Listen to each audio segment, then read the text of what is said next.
Hello again, Mr. Moon. Oh, I was hoping to see you again, my young friend. Gladwin Moon, Hogwarts caretaker, at your service. First, please allow me to apologise if I seemed a bit unsteady when we last met. I'm afraid I had a rather disconcerting encounter. Although I hear your visit to Hogsmeade was even more eventful than mine. I suppose you could call it eventful. I certainly wasn't expecting a troll attack. Oh, of course not. And from what I understand, the village was lucky you were there. In fact, my recent visit to Hogsmeade is the reason I was hoping to bump into you. I could use your help with something. Do you see that curious statue over there? Watch what happens when that light changes from day to night.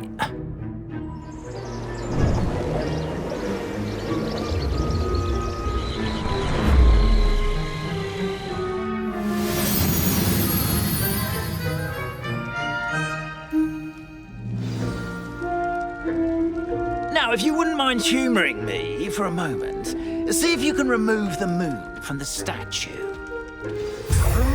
Odd little contraptions, aren't they? It seems the statue vanishes once the moon is removed, which, incidentally, can only be done at night. Why don't you hold on to that one for now, and I'll explain more as we walk. Ever since that fateful day in the village, those curious statues have begun appearing about the castle. A fair number have been strewn around Hogsmeade. Someone, it seems, is trying to torment me. You see, that day in Hogsmeade, I turned a corner and came face to face with a boggart, or shapeshifter, if you will, which takes the form of whatever scares you most. This one took the form of a demiguise. A demiguise? Yes! Terrifying creature that can see the future. Wholly unnerving. I encountered one when I was a lad in Korea. Terrible experience. Those statues are demiguises. The moons, I assume, are an uninspired play on my name. Some jackanapes used a boggart to learn my greatest fear and use it against me. I have my suspicion as to the scoundrel or scoundrels responsible. It is my hope that they will slip up and reveal themselves as the statues disappear. That is why I need your help in removing the statues. Why me? A couple of reasons, frankly. First, your daring do against those trolls in Hogsmeade has gained you a reputation for fearlessness. Second, as macabre and hideous as a demiguise is, most would find my fear of them unwarranted. You, however, have seen how they affect me. I'm at my wit's end, young friend. I simply can't bring myself to go near them. In fact, I know of two statues right here in the faculty tower.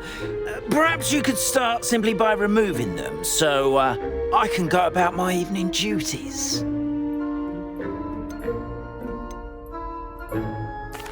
Why would I do this? Seems all risk and no reward. Oh, rest assured, there's very little risk, and there is, in fact, a reward. I will teach you a particularly useful spell. First, you know how to cast a disillusionment charm, correct? You'll want to do that before wandering the tower at night. Next, you'll notice that the door is locked. However will you get in?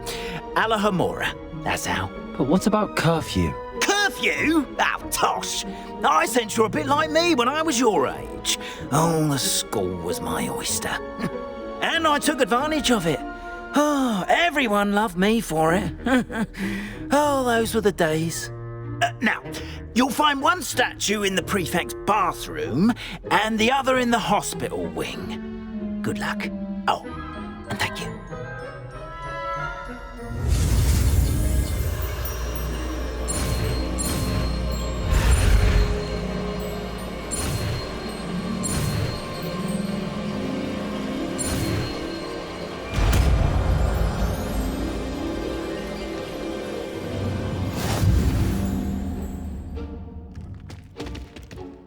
Alohomora.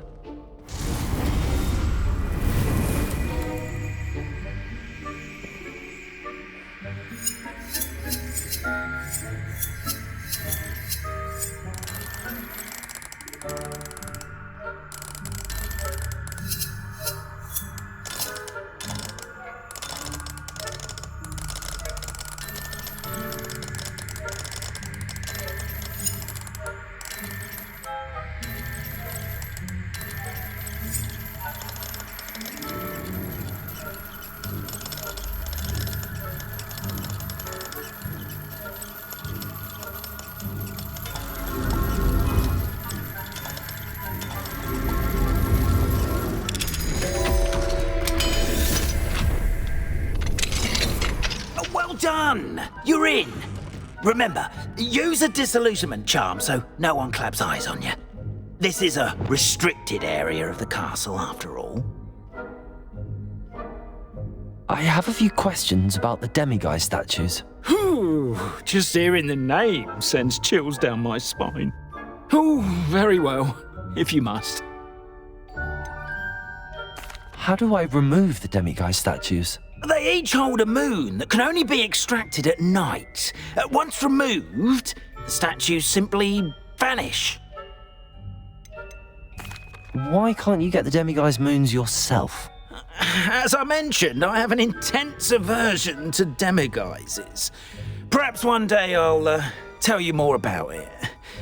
Whoever planted the statues everywhere knows about my fear and is seeking to make it my ruin. Do you know who is behind the demiguise statues? No, but I suspect the motive is jealousy. People have always been jealous of my skills, popularity, and dashing good looks. No one is above suspicion. I have nothing more to ask. Come and see me once you've found the 2 moons.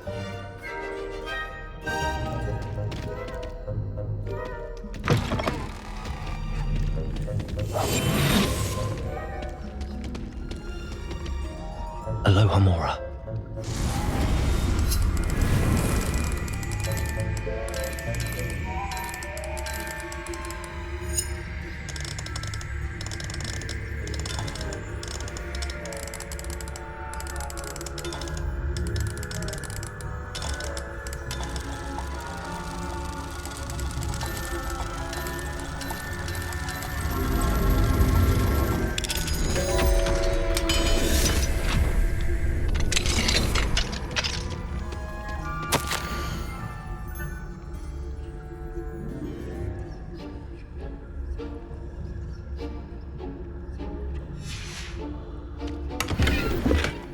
Revelio.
Aloha Mora.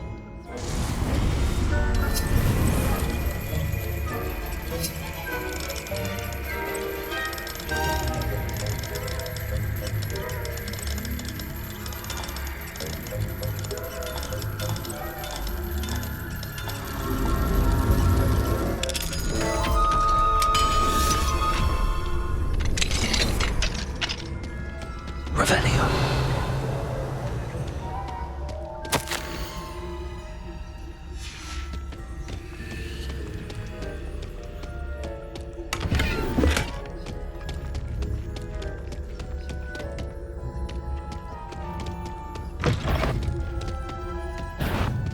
faculty thought you sneaked them out, didn't I?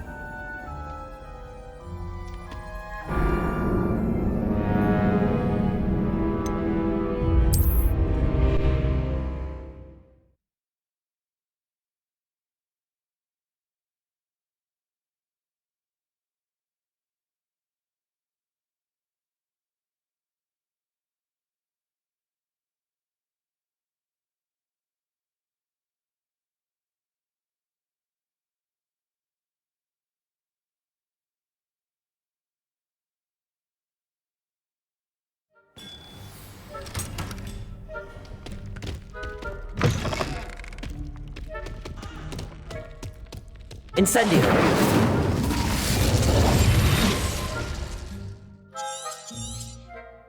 Revelio.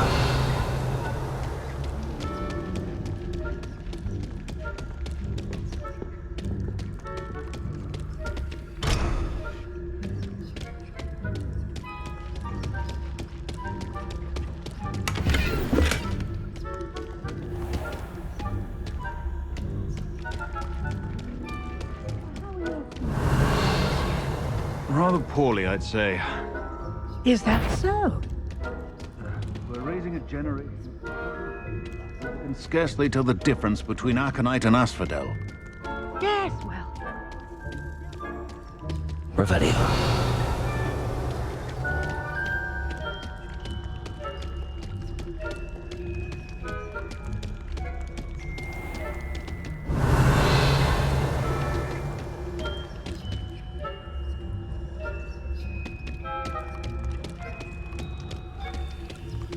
This must be the prefect's bathroom.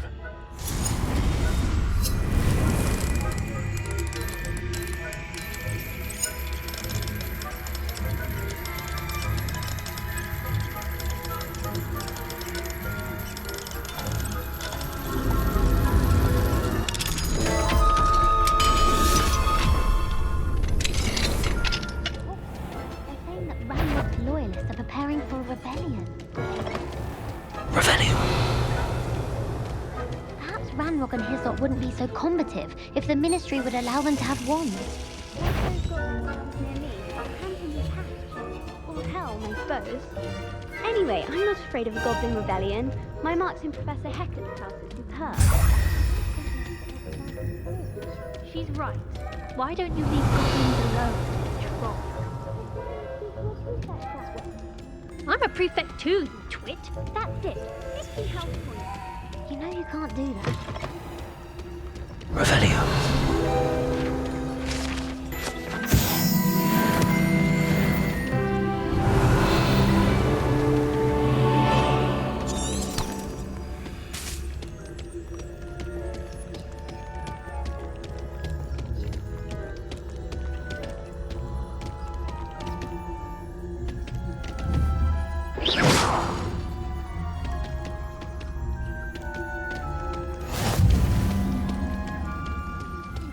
Revelio. My venomous tentacular. Not at the moment, no. Plenty of other perils and pitfalls to send them my way, though. No. I suppose Professor Black knows best, but the students are terribly disappointed about Quidditch being cancelled. Huh. I had planned to bet a few galleons on Hufflepuff this season.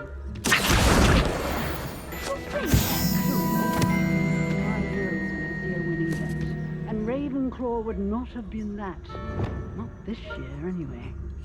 I'm partial to Hufflepuff myself. What was that? What was what? I thought I heard something. Anyway, I had high hopes for Hufflepuff. I was finally on the Quidditch room. It's a majestic sport. How's that?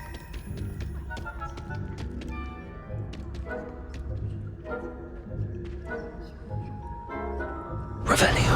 Oh, I suppose I should pay closer attention in the next match, if there ever is one.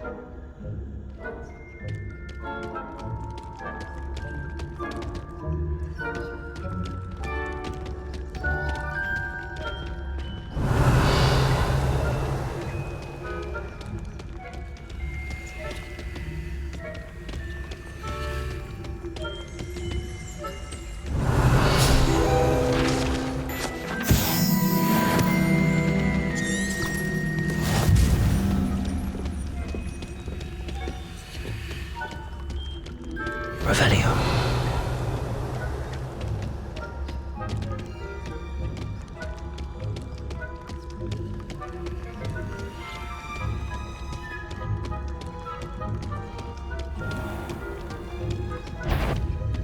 That wasn't... I'm afraid I must root you out.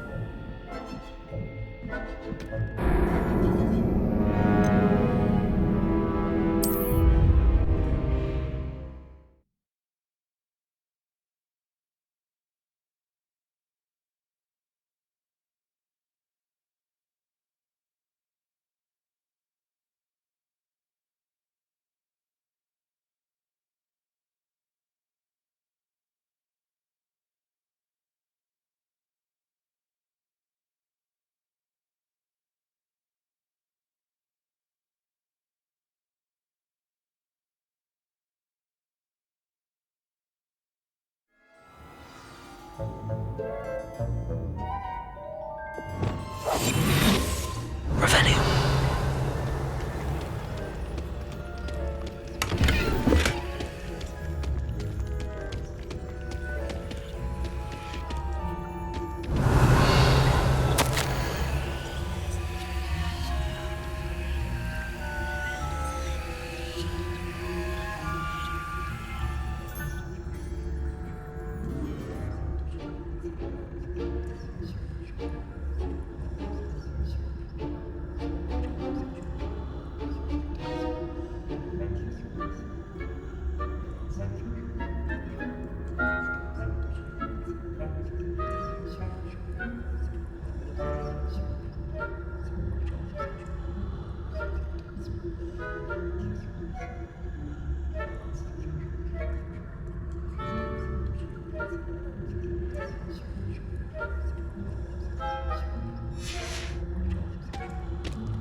Revelio.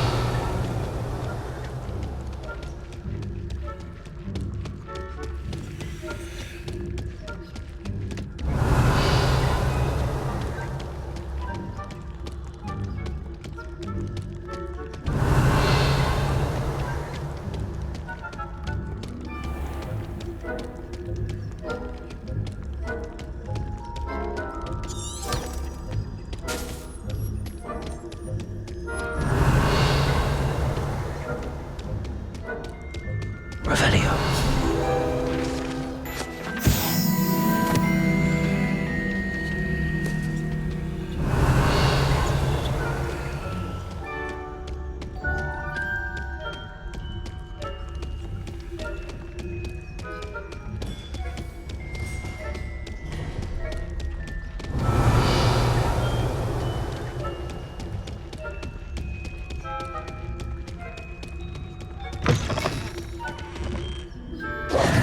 Hello, Mr. Moon. I have the moons you asked me to collect. Oh, goodness! You're as fearless as I'd hoped. An excellent start. If we can collect more, it may shed some light on who's behind all this. Of course, I first suspected Peeves. He drove the previous caretaker, Rancorous Carp, to an early retirement with his intolerable buffoonery. But that does not explain the boggart in Hogsmeade, does it? No. I am determined, with your help, to discover the identity of my tormentor.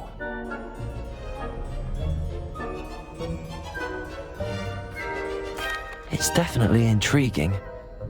I'd like to help you solve this mystery. You, my friend, are a gentle person and a scholar, and I have something to offer in exchange for your assistance. Now, remember, the moons are only retrievable at night. Thus, I encourage you to use a disillusionment when necessary. How many statues are there to find? I don't know precisely, but I've spotted dozens. Seems they're everywhere I look. You have your work cut out for you, if you were to ever unravel their meaning.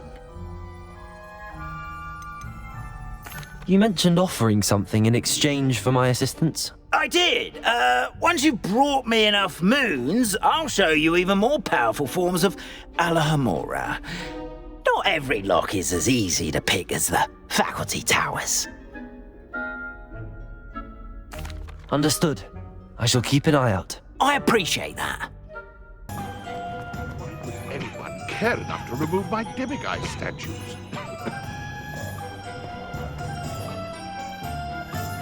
Pardon me, sir, but about those curious demiguise statues I've seen. What? Who are you? Why do you ask? They're quite clever. Oh, thank you. A lot of craftsmanship and care went into them. I assume. So you did create them? Yes, I did. It was a ploy to give that pathetic oaf Moon a taste of the grief he caused me years ago. You are the one who's been pilfering them. I am, at the request of Mr. Moon. I received your owl on your stationery. Ah, well, fitting Moon would enlist a student. Too cowardly to do it himself. Hasn't changed a bit. Even when we were at school, he was a cowardly bully. Gave me a horrible nickname, which I shan't repeat.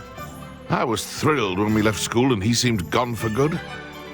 Then I started seeing him around Hogsmeade. It was too much. Even if I do take satisfaction in that his life's destiny was to be a lowly caretaker.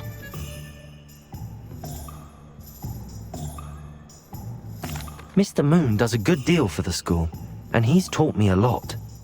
He's terrified of those statues. I know. You should have seen his face when that boggart appeared. Oh, priceless. That's when I knew what I needed to do. I simply didn't want to encounter him anymore. So, I shrewdly put a boggart in his path to learn his greatest fear. I then created the demiguise statues to keep him in his place, so to speak. The moons were an inspired play on his name. It worked brilliantly. Until you started clearing them out. Sounds as if Mr. Moon deserved what he got. But perhaps it's time you both moved on. Fair point, I suppose. If they've terrified him, as you say, he may have learned his lesson. Mr. Moon, I've learned who's behind the demiguise statues. It was a classmate of yours that you bullied, Piers Pemberton. Oh, I might have known. Pigtails Piers. I don't think he likes being called that. Of course he does. Oh, he had such flowing locks. And we used to laugh about them. I laughed the hardest of all. Clever, clever man. I'd no idea he was so devious. I must go and congratulate him. Whatever statues remain seem less terrifying now that I know they were put out by old pigtails. Continue collecting them if you like. As for me, I'm gonna go and pay a visit to my old friend.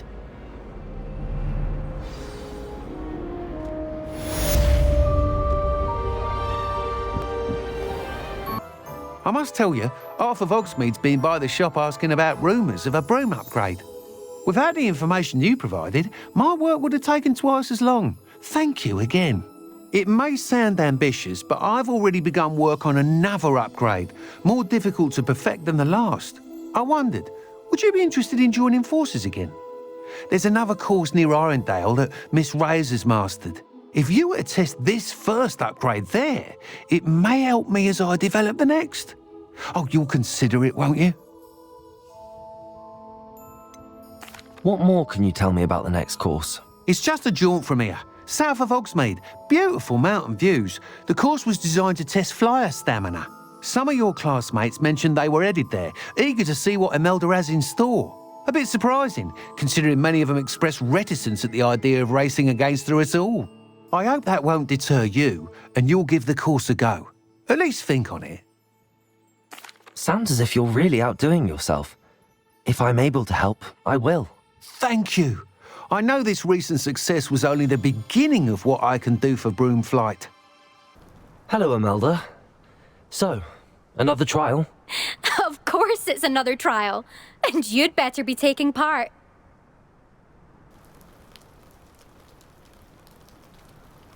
Does this mean you've changed your mind about me? Well, you're a step up from the good-for-nothings who usually challenge me. While they sit around and hope to be the best, I put in hours of practice.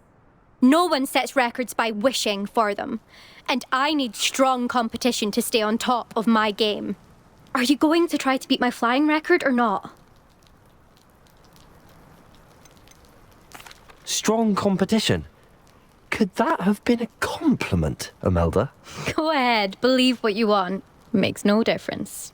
Compliments make people soft. No one goes round telling me I did a fine job. And do I care? No. I say I'm the best, and that's all I need. So please, try to beat my record, 5th year, and don't be disappointed when you lose. I'm ready to fly. Finally, a decent challenge.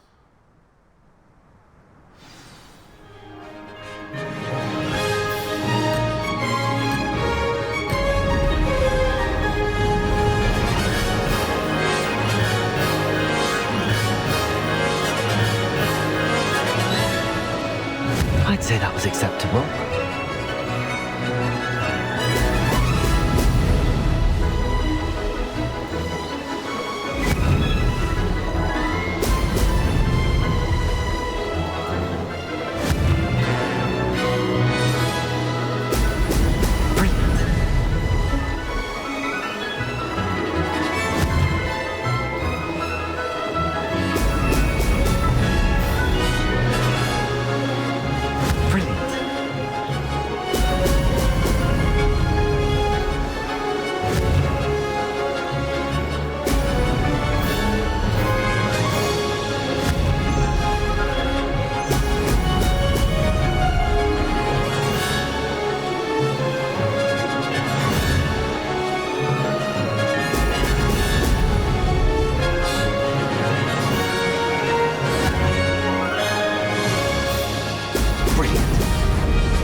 Getting the hang of this.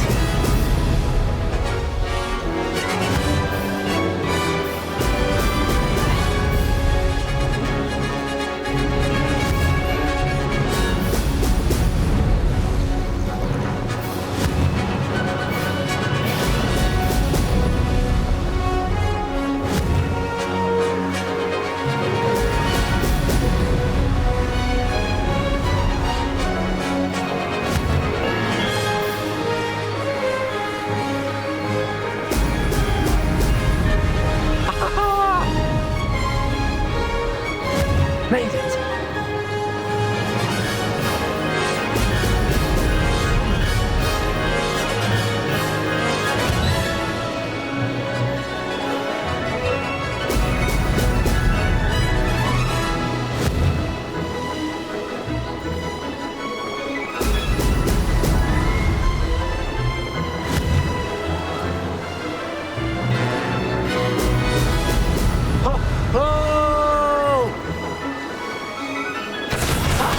Good. I've got this. You've improved, I must admit. That was a bloody good run. Be careful. Earn a reputation for talent around here, and some people get put out about it. Sounds like you're speaking from experience. Yes, well, I am. Anyway, you didn't do abysmally. I can't deny that. But you'll not have the same luck on the South Coast course. You said your reputation for talent put some people out. Like whom? If you must know, I've had to deal with jealousy from members of my own house. When we were first years, Nerida Roberts and I spent loads of time on our brooms, pledged to fly every day. As my skill on a broom grew, rapidly I might add, Nerida suddenly didn't have time for flying practice. I tried to give her pointers, but she didn't have the natural ability I did. Clearly, she was jealous. Poor thing spends all her time now dawdling by the lake, obsessed with merpeople. Won't even learn to swim. I refuse to downplay my talents to coddle someone else's fragile ego. Anyway, I need to ready the next course. Stop by when it's ready, if you can handle it. We'll see, won't we? Till next time. I half expected you to back down. Rest on your laurels. See you at the South Coast trial, if you don't lose your nerve. To race this course again, visit the podium with the leaderboard. where you can start the race and check your time. But it's always so... Another successful flight. I should let Mr. Weeks know. You're back. Nice to see you again.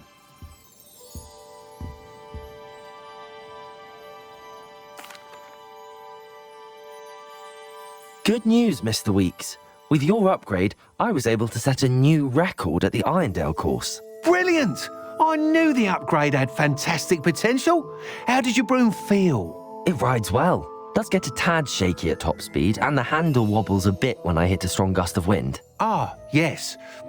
I see. I think I know how to address that. Thank you. I owe you one. If it means another upgrade, the pleasure's all mine. You sound as determined as I am to improve broom flight. It's a joy to have a collaborator like yourself. If I'm right, and I do hope I am, you'll be hearing good news from me soon. Thank you again, truly.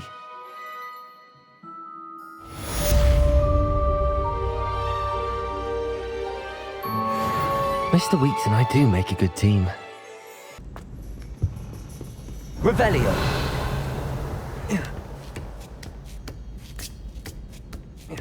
Ironically, I didn't see ahead of time how bored I'd be in divination class.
I hope those assignments were challenging enough. I've completed all of my tasks, Professor Onai. Very well done.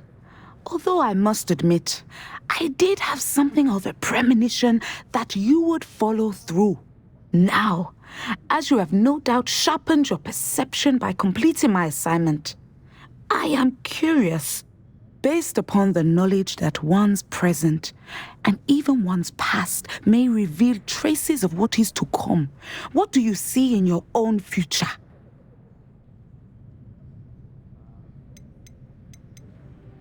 There will be hardship, I'm sure of it. But I see triumph in the end. A measured perception. Very wise. Nothing worthwhile is ever easy, and that is why such futures are worth striving for. But this talk of tomorrow should not divert us from your present success. I shall inform our good deputy headmistress of your exemplary performance. And if that performance is any omen of what your future may hold, then I, for one, see great things. Channel your magic. You have it. Now, why not practice the new spell on the training dummy?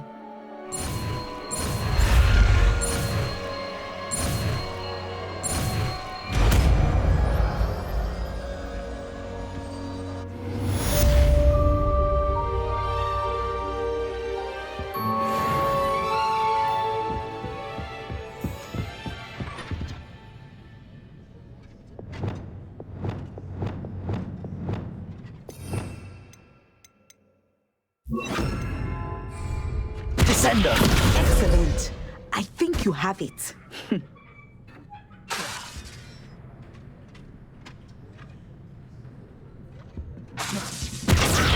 At some point, you must stop preparing and put your newly honed skills to the test outside of the classroom. Professor, do Do you have a moment? I do.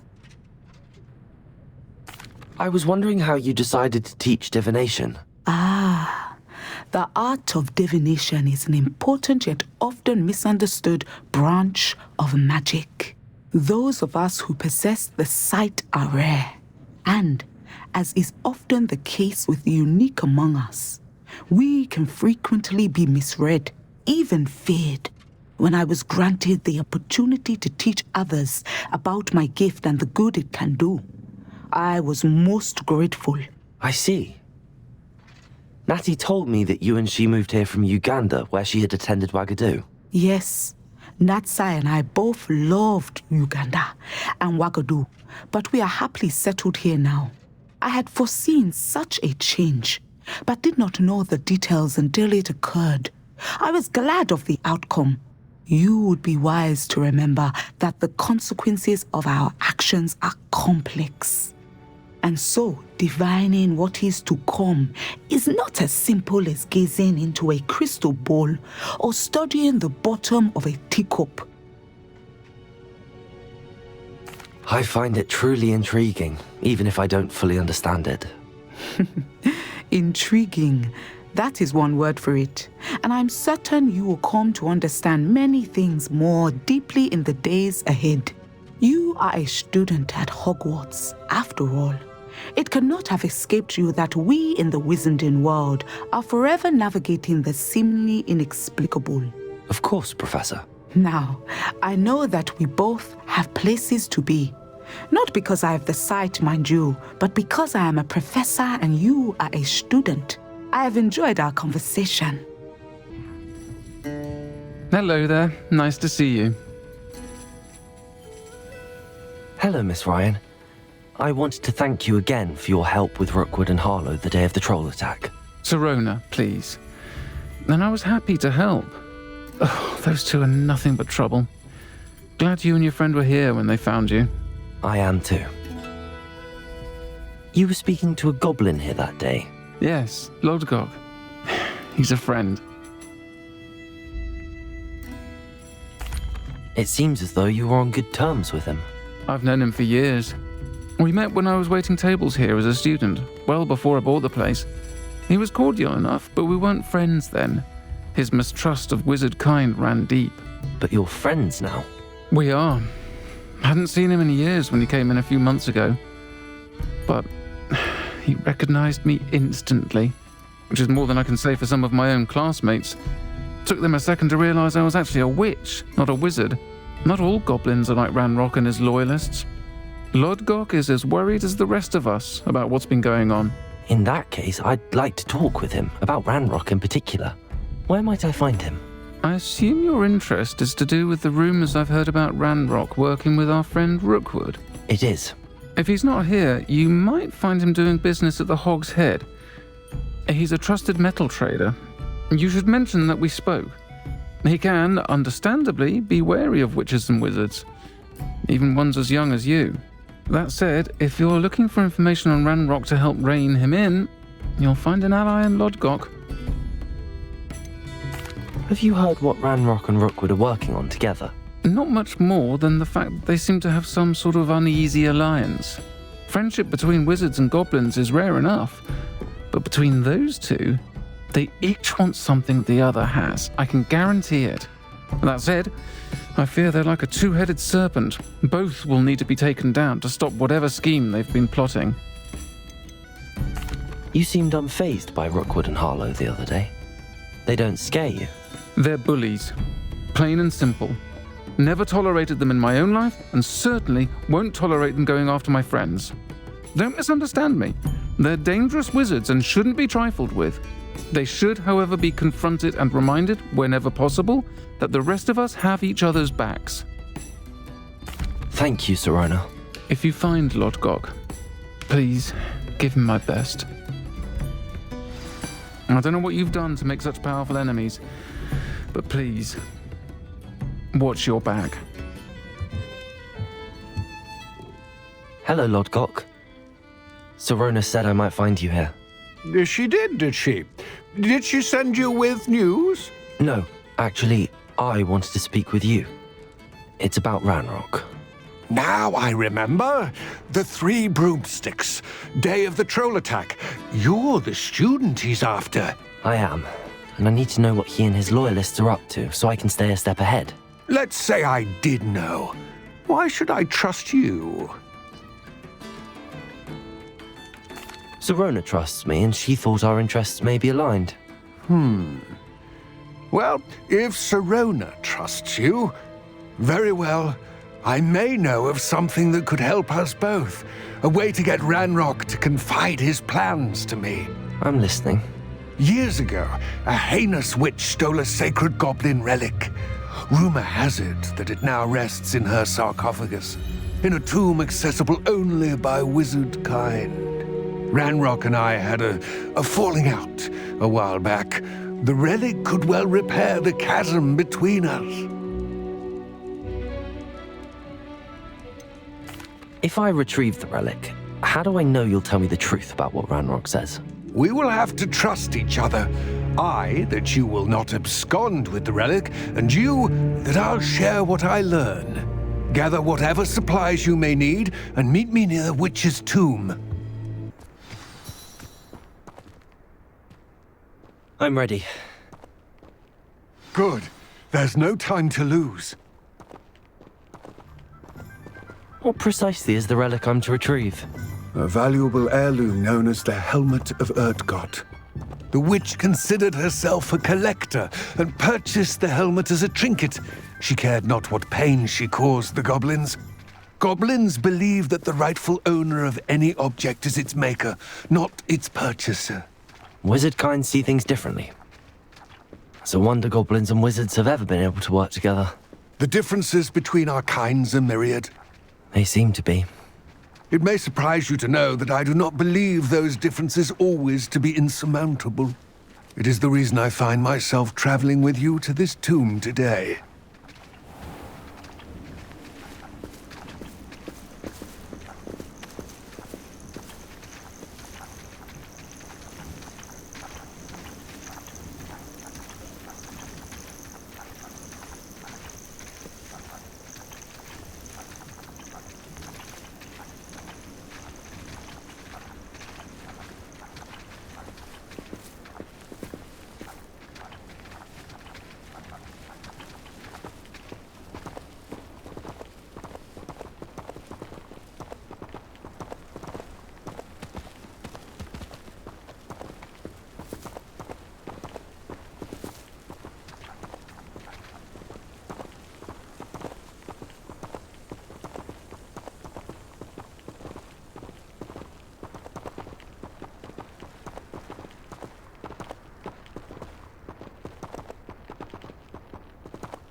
Ah, and there it is.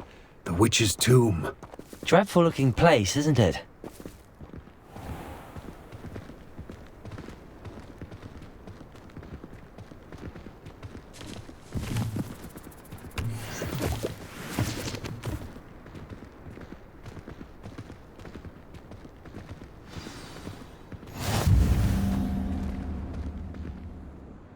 I wish you luck retrieving the helmet. As a wand carrier, you should have an advantage.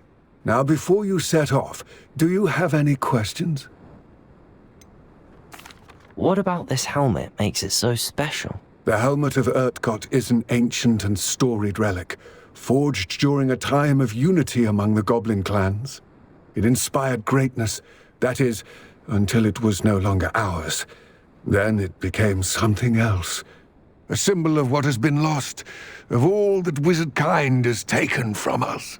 Reclaiming it would mean a great deal to goblin kind, and to Ranrock.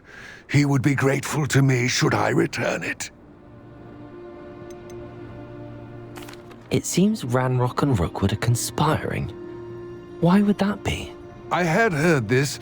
When the dark-hearted conspire, they seldom make their full intentions clear to one another. I can only speculate, but I imagine their alliance is uneasy and quite fragile. Let us hope that ours is less so. Don't suppose you have any idea what could be waiting for me inside the tomb? Considering a Dark Witch was involved, I suppose there's a chance you may encounter the Dark Protectors, known as Inferi.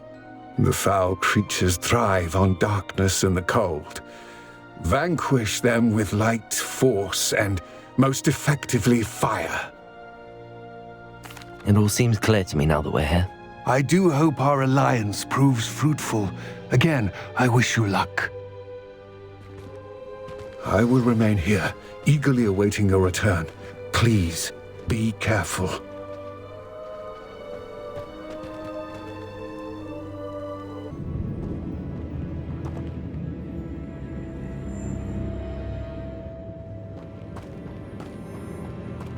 Revelio.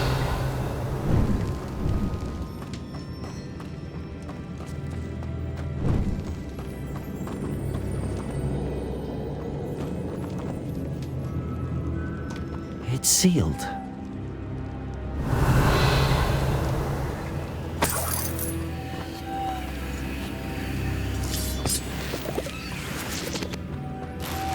Moths. Lumos. Curious.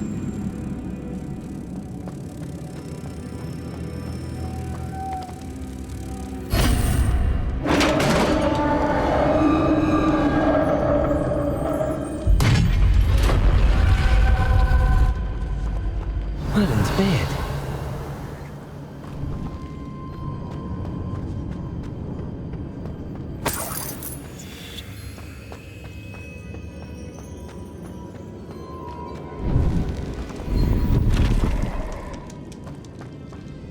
Revelio.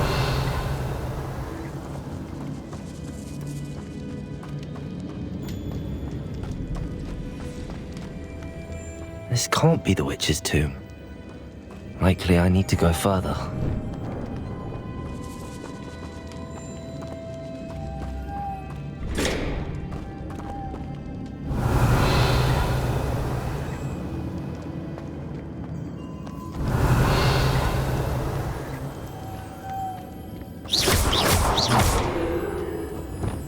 Confringo! Confringo! Accio! Revelio!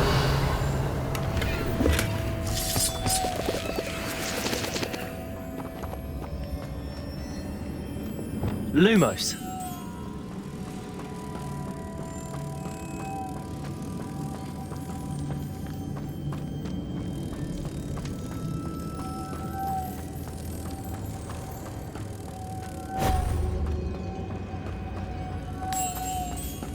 Reparo! Lumos.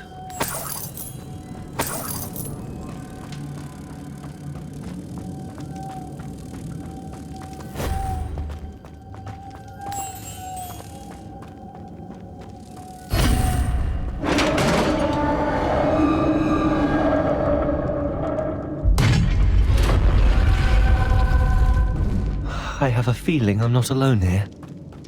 Revelio.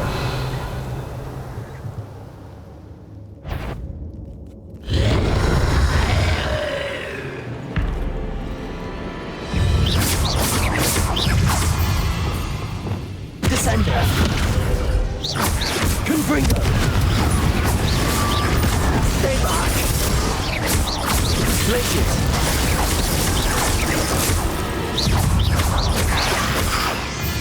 Descender!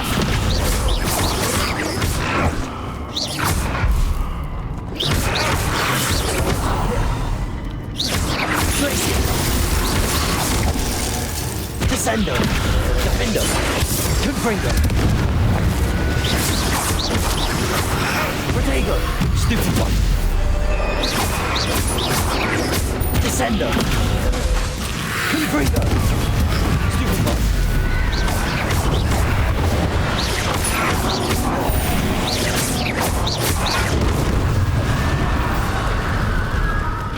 Confringo!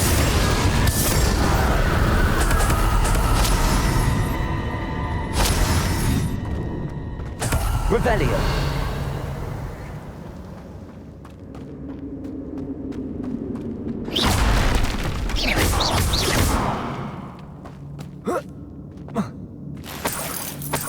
Revelio.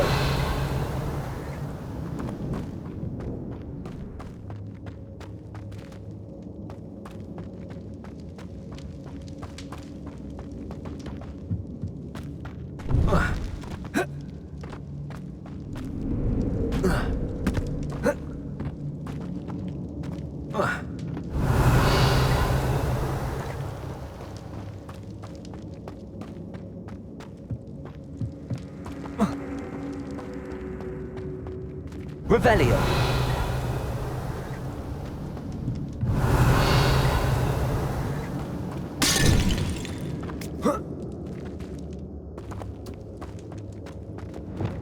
Incendio. Accio.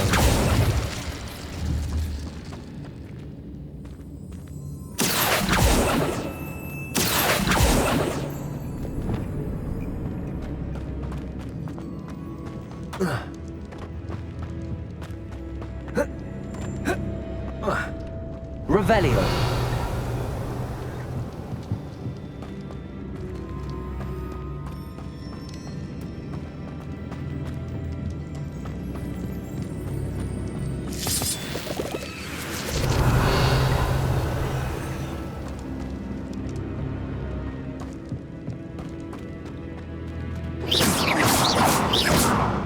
Defender. Confringo.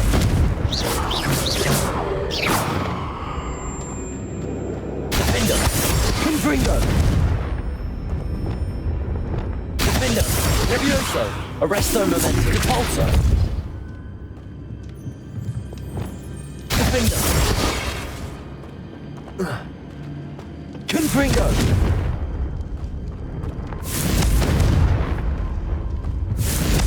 Defender!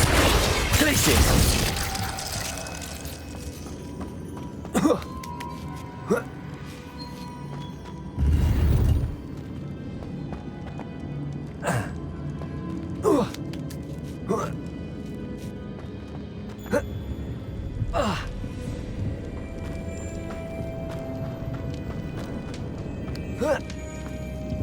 Revelio.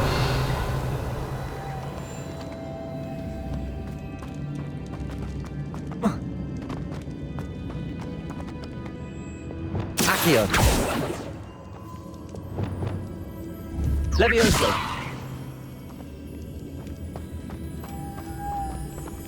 Lumos.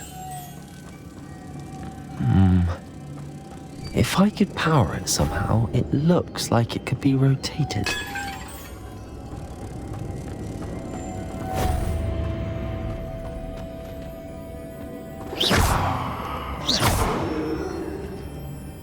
Accio. Wingardium Leviosa. Revelio.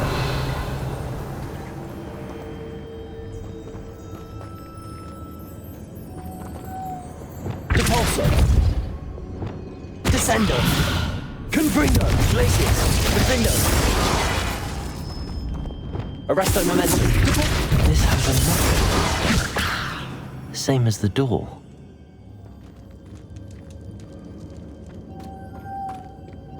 Lumos.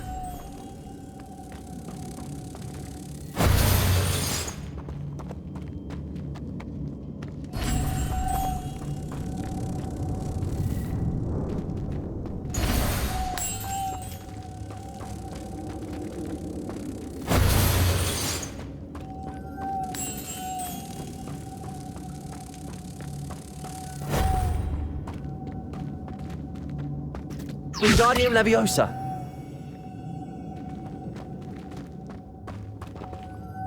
Depulso.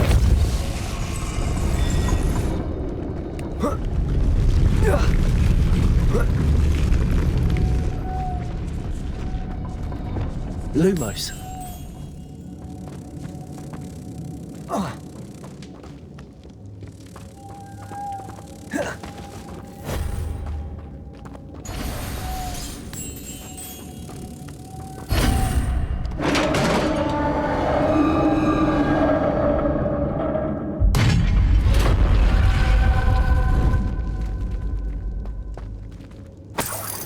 Revelio.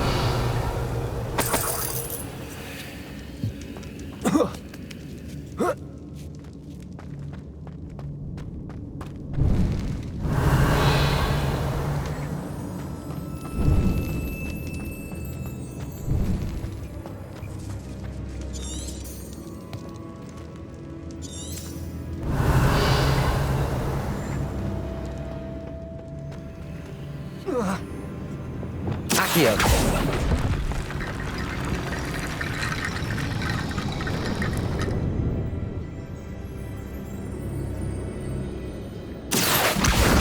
To get that platform closer. But how? Accio. Wingardium Leviosa. Incendio. Accio.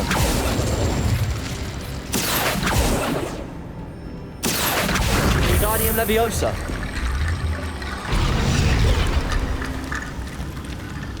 Revelio. Accio.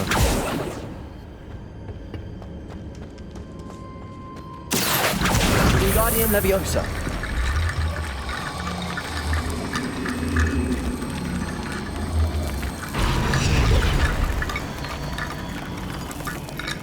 Revelio. Accio. Wingardium Leviosa.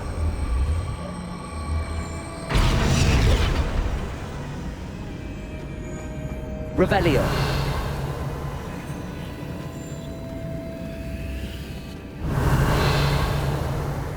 Accio. Wingardium Leviosa.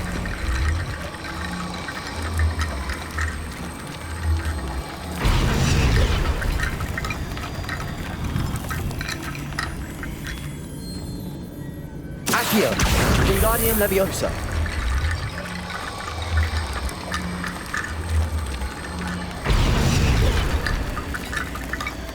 Accio. Wingardium Leviosa.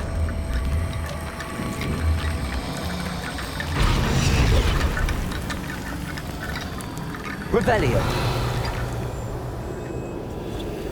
Accio.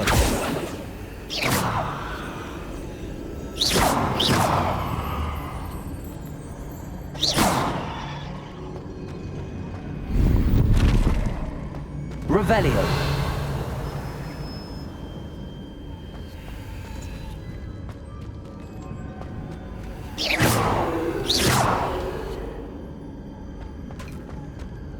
Revelio. Accio. Wingardium Leviosa.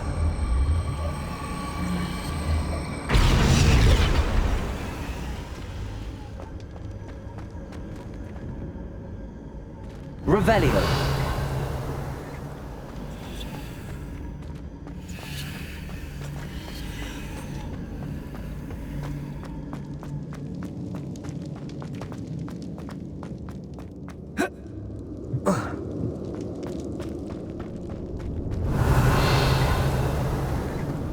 What's that hanging there? Looks precarious. It's sealed shut from the other side.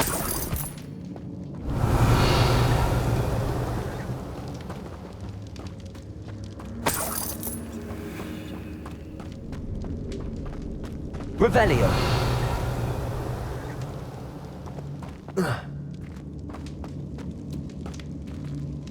Accio.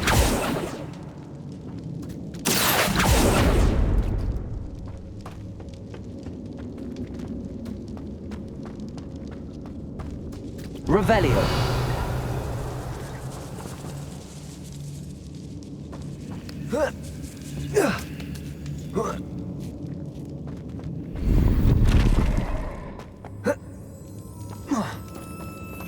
Accio. Wingardium Leviosa.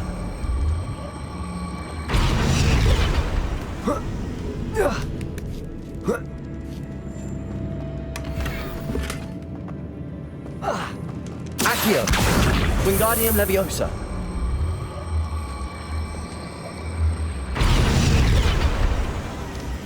Accio! Repulsor! Down I go. No other way. Revelio! Accio! Repulsor! Leviosa! Arresto Memento! Repulsor! Gryffindor! Lumos. Reparo. Revelio.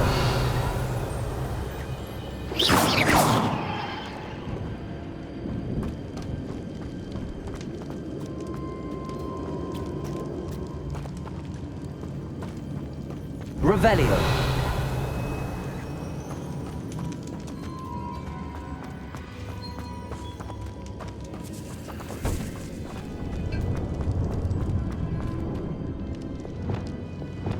Descendo!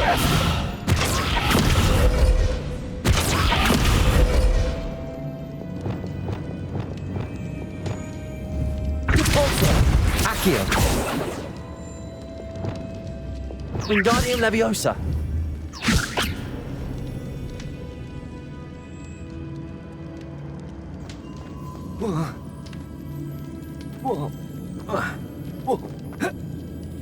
Oh!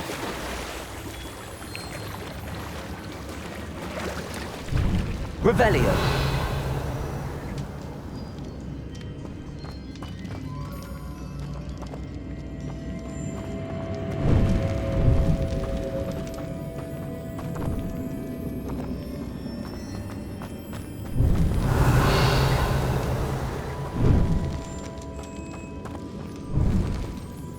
Accio. Revelio.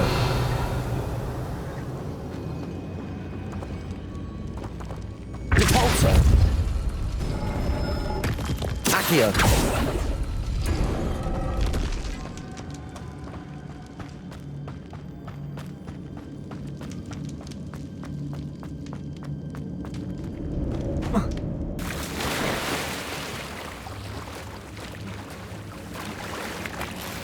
Revelio.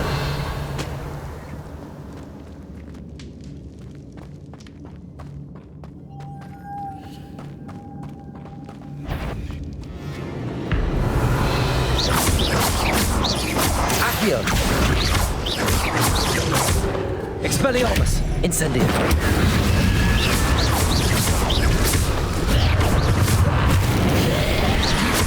Incendio. Expelliarmus. Potato. Incendio.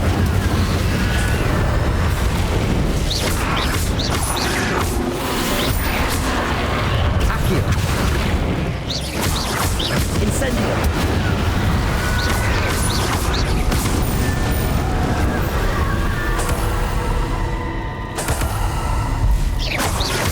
Descendo. Defendo. Confringo. Protego. Super one.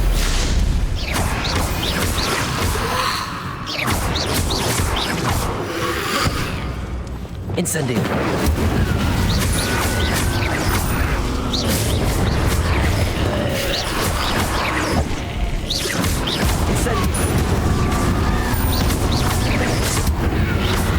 Repulsor.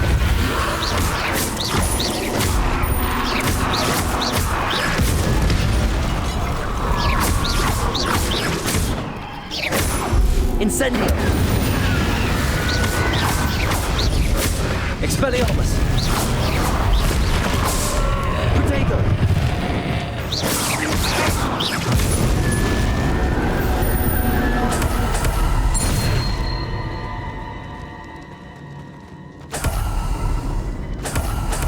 Revelio.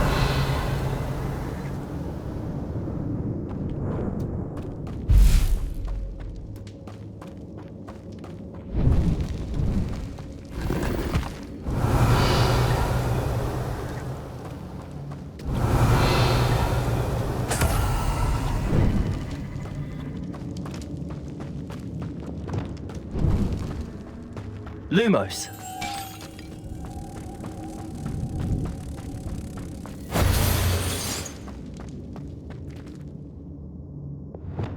Descendo. Repulso.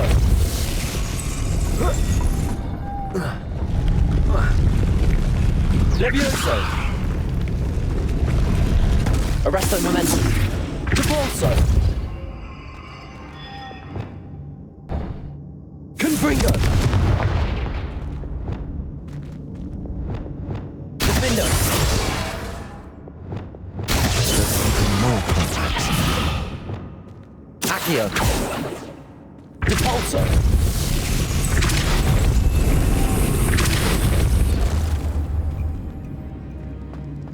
Revelio.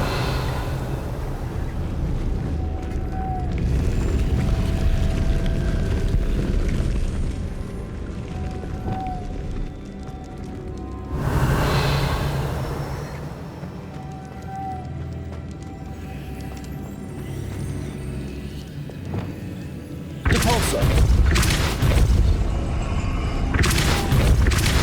Arresto momentum. Revelio.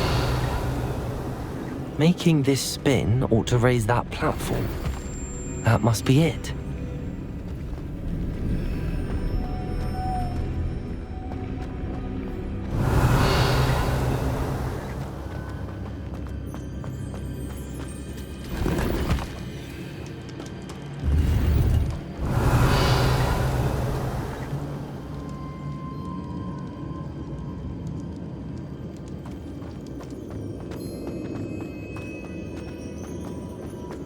Revelio.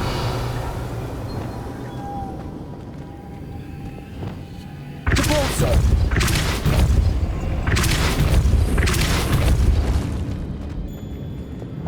Lumos.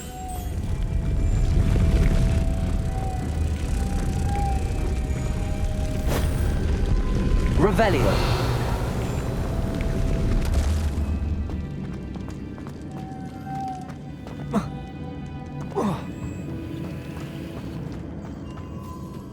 Lumos.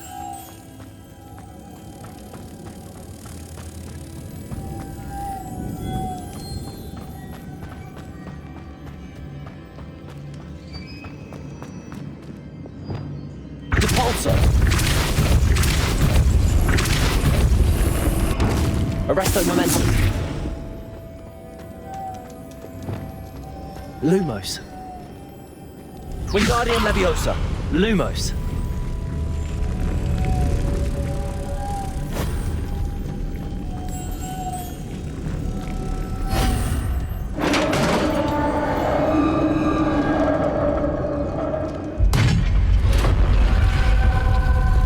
Witch's final resting place.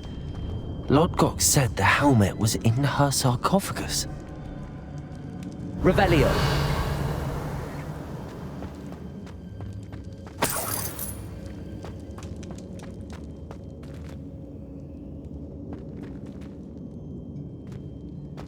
A dead Ashwinder. Your compatriots must have made off with the helmet. Lodgok won't like this.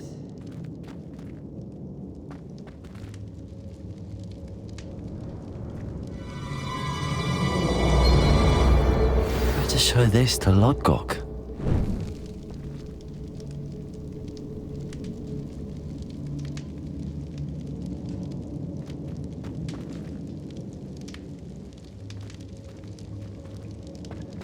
I know there's a mechanism to open this door.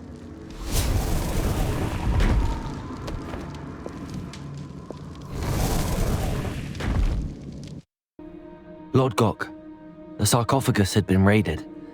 I found no helmet, only a dead Ashwinder. Damn! They got here first! We need to get it before Rookwood uses it to further ingratiate himself to Ranrock.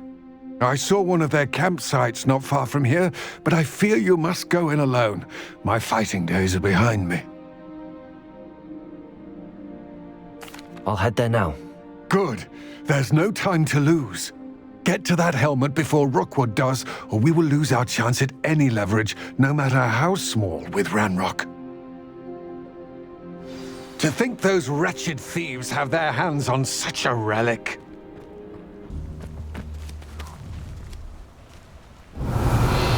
Stop right there. Oh, you're wasting your time with her, my friend. I've seen her show more affection to a horklump.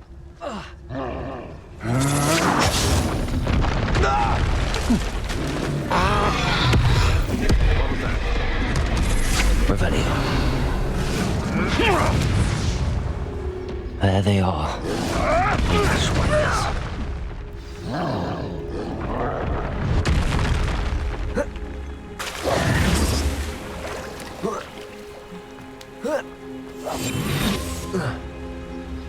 Revelio.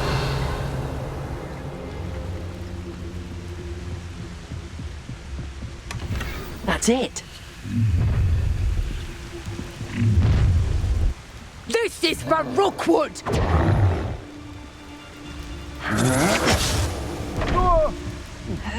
You're going to regret that.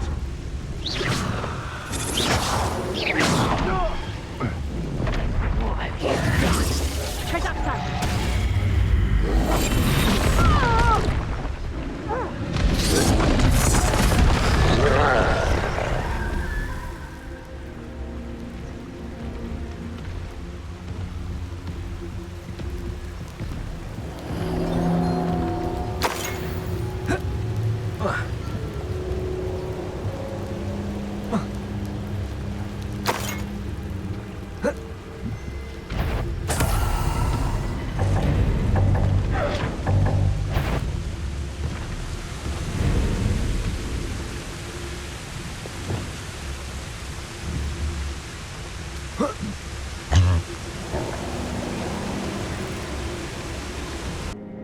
I retrieved the helmet from the Ashwinders. Well done. This is sure to impress Ranrock. The helmet shines even more brightly than I imagined. The etchings, the contour of the profile. Remarkable. It looks stunning, Lodgok. I see why you wanted it back. You did the thieves a service by recovering it. I know many a goblin who would have killed for it. Ah, then I'm glad to be rid of it myself. Thank you. This should earn Ranrock's trust. I will take it to him immediately. It may distract him from his search. His search? It is merely an inkling. You have impressed me greatly, friend. I am glad that I trusted you. We shall speak soon. Best to keep our arrangement quiet for now. Many will not believe that our aims might possibly be aligned. Welcome, everyone. I see you've already met some of the many beasts we study in this class. Though be advised, none of these creatures should be taken lightly. They are all in their own way dangerous, especially if one does not know how to handle them properly. Now, it seems many of you are out of practice. Let's take some time to review the basics of how to care for a beast, shall we? Miss Sweeting, would you please assist our new student with the lesson today? Yes, Professor Howen. Hello, I'm Poppy Sweeting. Don't worry about Professor Howen's speech. She over-exaggerates sometimes. All the beasts in class are perfectly safe. Oh! Miss Sweeting, pay attention, please. The tongue of a puffskein can be a slippery devil. Yes, Professor. Here, you can practice on Gerald. Just keep an eye out for his tongue. You can use my brush. Just be gentle. Oh, and think pleasant thoughts. I like to think it enriches his experience.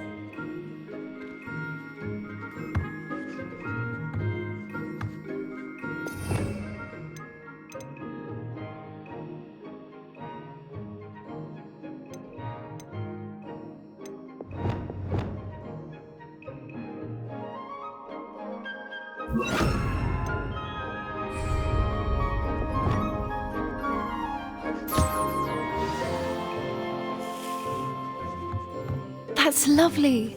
I'm sure he feels much better. I think he might be hungry.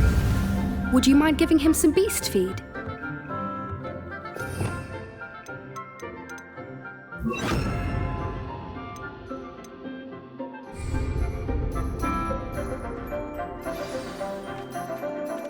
What do you suppose the pellets taste like to Gerald? Pudding, I like to think. I think we can safely say that Gerald likes you. That's good news. He seems very nice. He is. Kindness is one of his best qualities, right after ambition. And cleanliness. Good work, everyone. Now, let's make our way to the pens and select another beast. And please, do be careful as you feed and groom them. Miss Sweeting, why don't you show our new student to the Neasels in the farthest pen? This way. The Neasels are over here.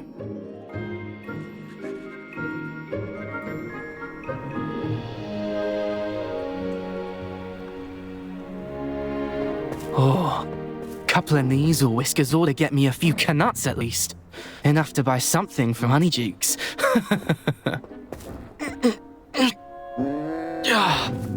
Stupid thing.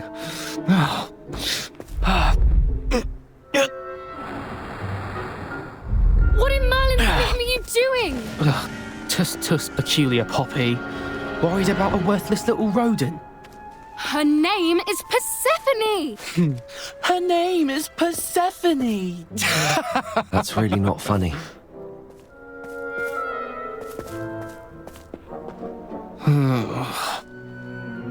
Let's go.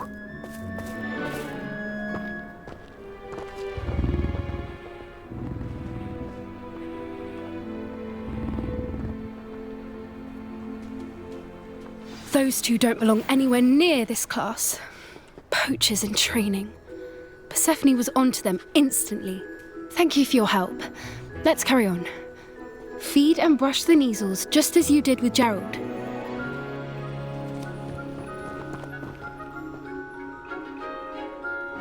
What would you like me to do next, Professor? Assist Miss Sweeting at the Neasel enclosure. She will need help brushing and feeding them. You will find it is similar to your work with the Puffskins.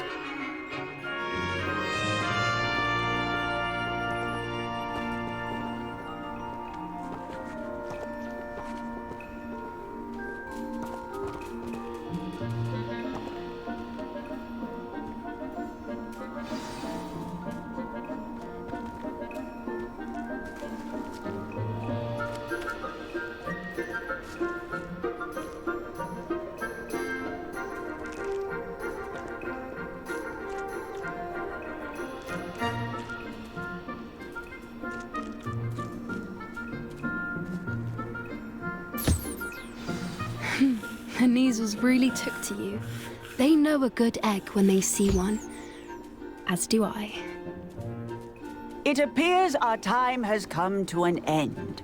Please close the pens and see yourselves out. Now, where is our new student? Ah, there you are. I would like a moment, please.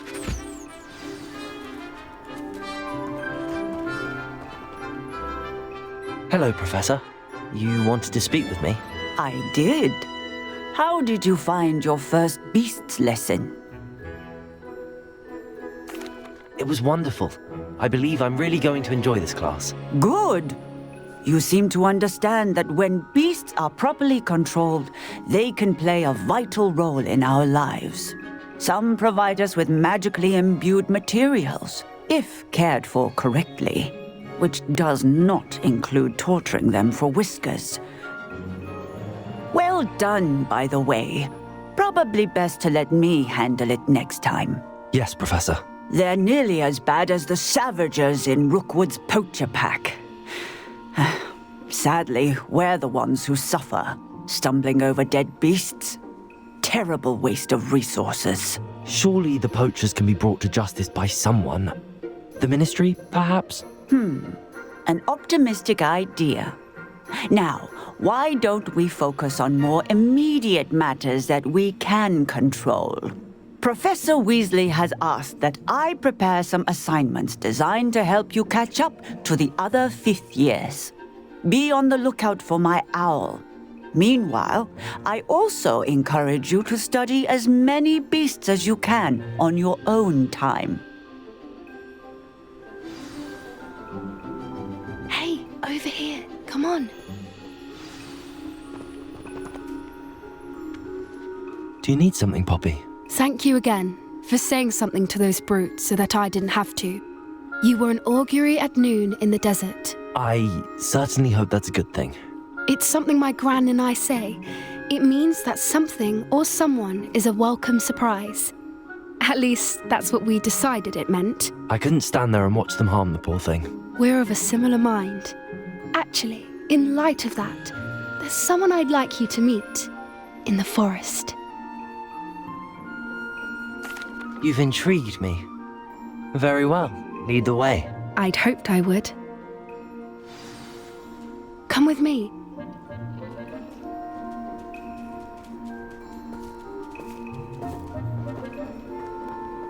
I wouldn't take just anyone there. In fact, you're the first. Really? Well, thank you, I think.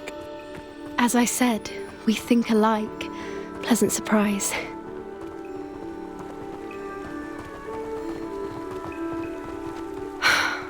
Quite the weather we're having, don't you think? Poppy, where are you taking me? It really is much better if I just show you. Don't worry, we're nearly there. It's just ahead.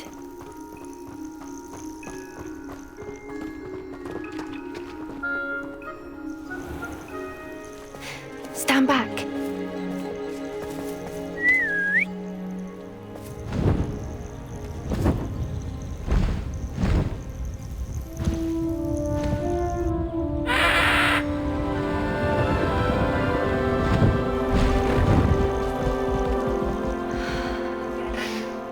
Please meet Highwing. Isn't she just magnificent? Go on, introduce yourself to her. But be careful. You must always show hippogriffs the proper courtesy before you approach them.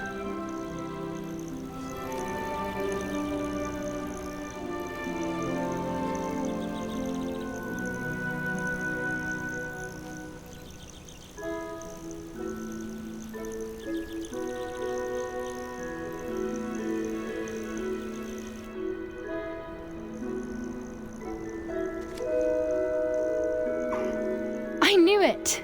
I don't think I've ever seen a hippogriff take to someone this quickly. You can feed and brush her if you'd like. I come and check on her every once in a while. Bring her pasties, tell her what's going on in the castle. You wouldn't know from looking at her, but she's a dreadful busybody.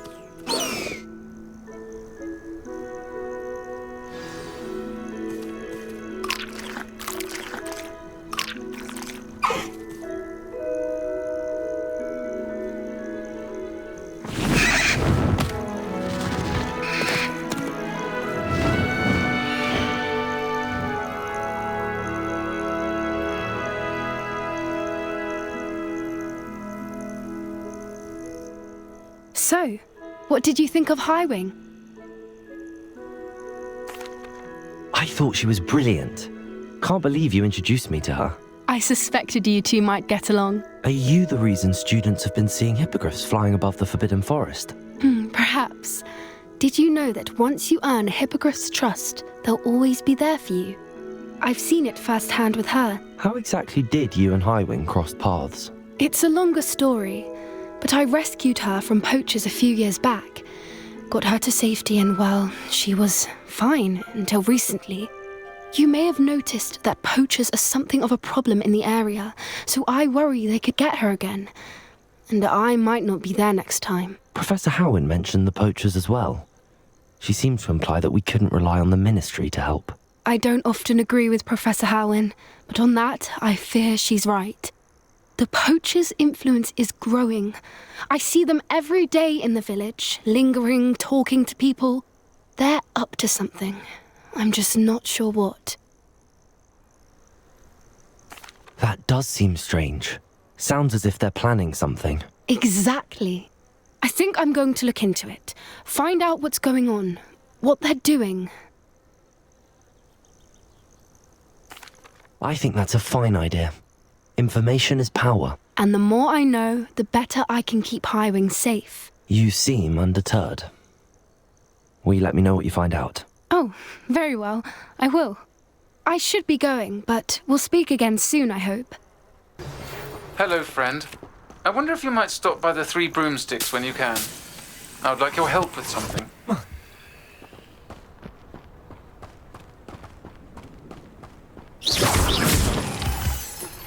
As I mentioned, my sister Anne misses Hogwarts, and she hasn't been herself lately.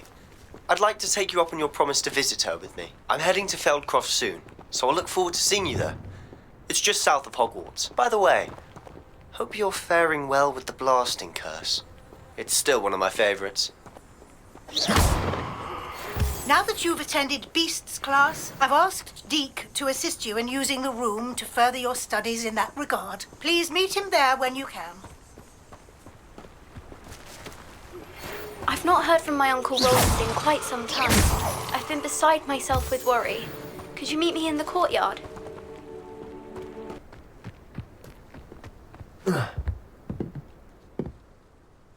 Hello, Samantha. Are you here for Summoner's Court? I am. I'm actually rather good at it. Used to play all the time with my brother until... Never mind. Shall we begin? Yes, I'm ready to play. Then let's get summoning.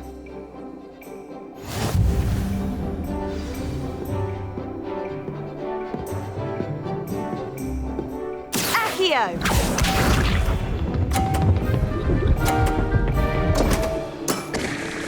What was I thinking?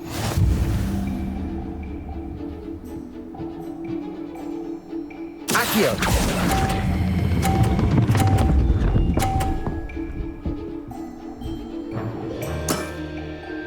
That was sensational! Accio!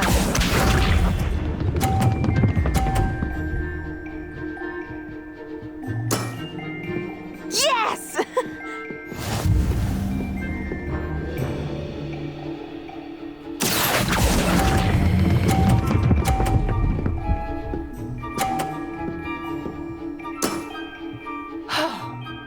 How am I to top that? Accio!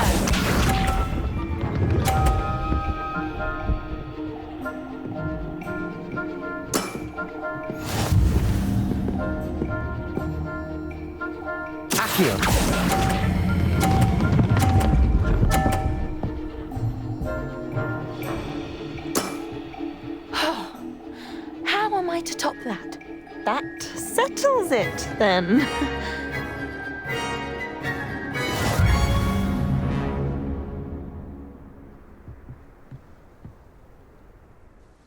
After your poor show against Natty in class, I thought I could beat you. Appears I overestimated myself. Don't say that, Samantha. You're a fine player. Well, that's very kind of you. Let's just say if I'm good, then you're better. I happen to know who you're up against next, and she's no shy opponent. Best of luck. I really should look into gillyweed, although I'd still need to swim. Revelio. What did you think you were doing? That owl has been in our family for 30 years. And you thought it would be clever to transfigure her into a goblet and leave her in the great... Going for a swim? Goodness, no. Though I'm beginning to think I really should learn how to swim. Can't very well be liaison to the mer people if I don't know how to swim. You're a liaison to the mer people? Well, not technically, no. At least not yet. The position doesn't actually exist at the moment, but I have a plan to change that. I'm Nerida, by the way. Nerida Roberts. We didn't officially meet, but we duelled in the Crossed Swans Club. Yes, of course. Good to see you again. And you. You seem quite interested in mer people. I am. And they're as misunderstood and disregarded by wizard kind as goblins and centaurs are. I feel that if goblins and centaurs have liaison officers at the Ministry, then the mer people should have one too. I'm impressed. I think reaching out to the mer people is a grand idea. You do? Oh, thank you. Of course I haven't exactly done anything just yet. I presented them with a gift a few weeks ago, and they wanted to leave me one as well, in one of their caves. Reciprocity and an offer to visit. I tried telling them I couldn't swim, but I'm afraid that bit got lost in translation. Mermish really is tricky.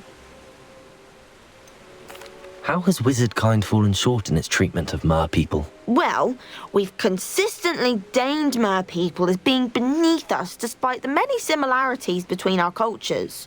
One can hardly blame them for declining being status by the Ministry years ago. Who are we to classify those of such beauty and intelligence? What do you imagine a liaison to the mer people would do? Oh, so many things. I want to know everything I can about them. After I've mastered swimming, I perfect my mermish, of course, and I'd share with them anything they wanted to know about wizardkind. My hope is that by understanding each other better, both of our societies could grow. What is it about the mer people that interests you so much?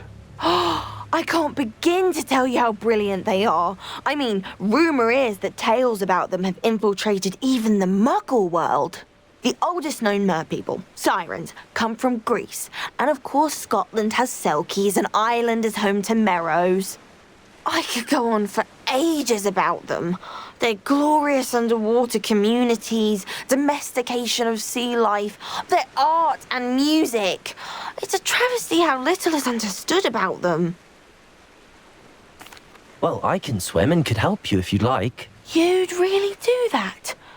Oh, thank you! Thank you, thank you! The last thing I want is for them to think I'd shunned their gift. Diplomacy is a delicate dance. Now, if I'm not mistaken, I think you can dive down to their cave from just there in the water. I can't wait to hear about what you find. One day soon I'll see for myself. I just know it.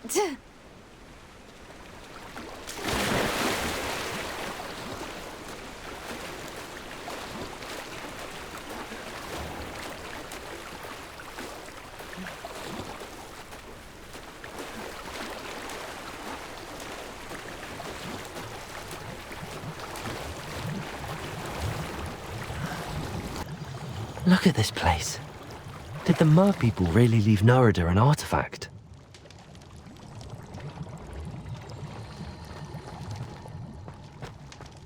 Revelio.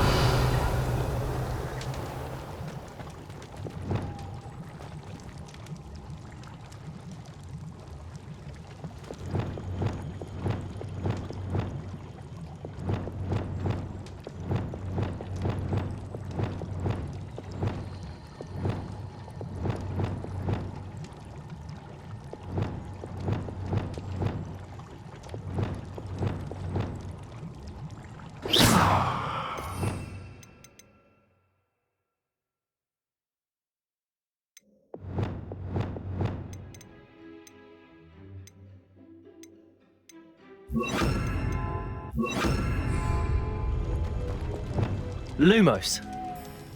Now then, I'll need you to come with me. Now for the rest of you.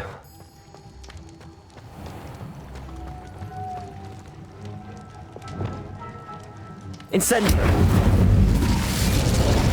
Lumos.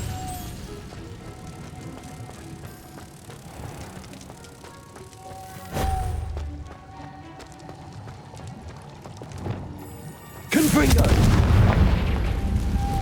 Lumos.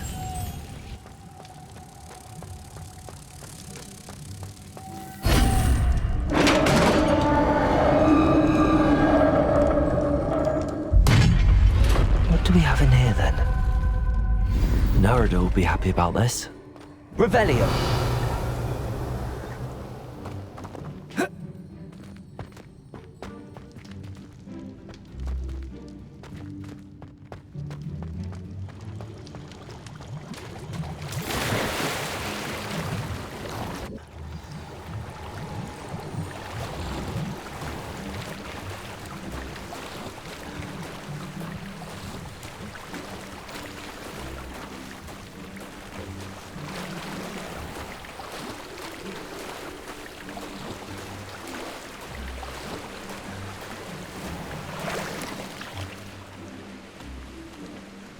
Your gift from the Mer people was exactly where they said it would be. Oh, that's wonderful news! I was so worried I'd left it too long and they'd seen it as a slight. Our relationship with them is already so tenuous. Then I'm glad we helped to foster some healthy diplomatic relations. Merlin's beard. It's marvelous. I'm going to show it to everyone, including the Ministry. Should I hand deliver it or send by owl? Thank you again so much. You may have just helped improve relations between wizard kind and mer people for decades to come. Revelio.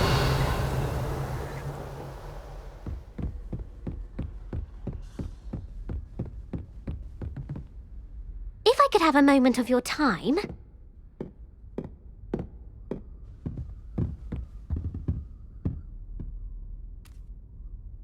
I could test you. Oh, that would be incredible. If you're sure. Can I help you? I believe you can. I'm Sophronia, by the way, and I need help from someone who's at least a 5th year. Are you familiar with Herodiana Byrne? Don't answer that. Of course you're not. No one seems to know of her but me. She's only the single greatest Depulso master of all time, even taught at Hogwarts, briefly. How interesting. I'm amazed I've never heard of her. It's a travesty she's not more well known. I often read about great witches in my limited free time. There are many.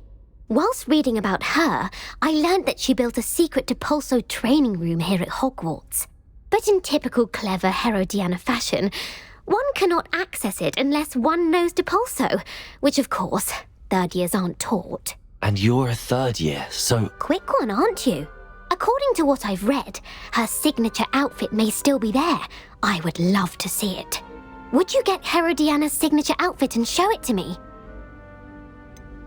How did Herodiana Byrne become famous by casting Depulso? She once saved orphans from a wild Graffhorn by banishing it over Stonehenge. That's on Salisbury Plain. She once banished a meddlesome dark wizard all the way to Durmstrang while she was in the Alps. That one may have been exaggerated, but lots of the stories about her certainly aren't. What ended up happening to Herodiana Byrne? In her later years, she taught at Hogwarts, but only for a short while, just long enough to build a secret hall, it appears. Then one day, she just disappeared. Some say she actually banished herself. No one knows for sure. If you tell me where to go, I'll see what I can do about it. Simply go to the Hall of Herodiana. It's at the base of the Defense Against the Dark Arts Tower. There, you'll find a series of Depulso puzzles concealing pieces of Herodiana's ensemble. Very well. I shall let you know if I find anything. I can't wait to see Herodiana's famous ensemble. Perhaps I'll make myself a copy. Revelio. Suppose I should look for that secret hall Sophronia told me about. It does sound interesting.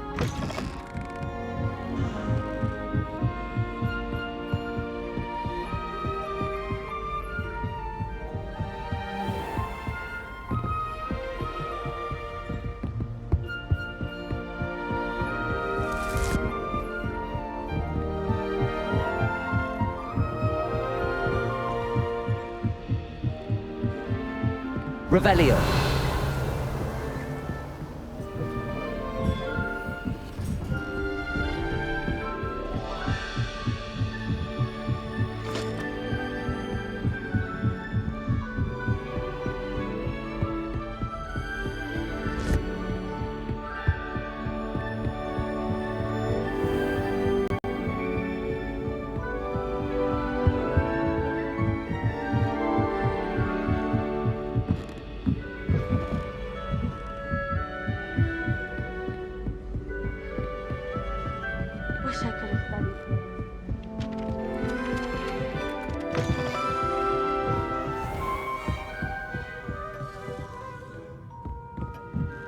Revelio.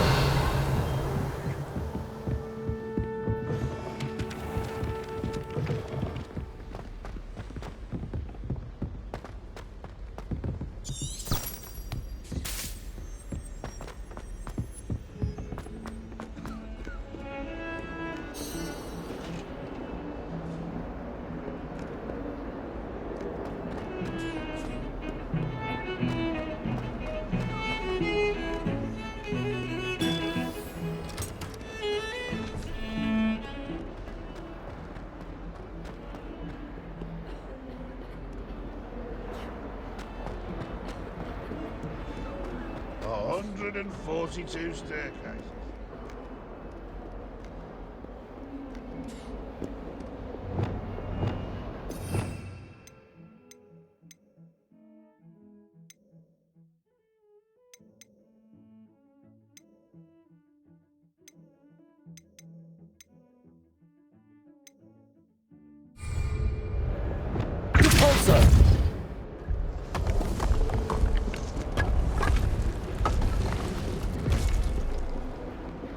This must be the entrance to the Hall of Herodiana.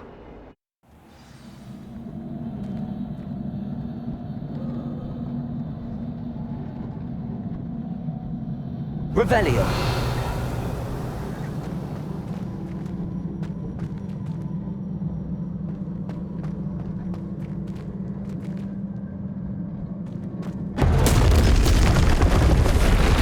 Now to see if Herodiana Byrne was as good as Sophronia said she was.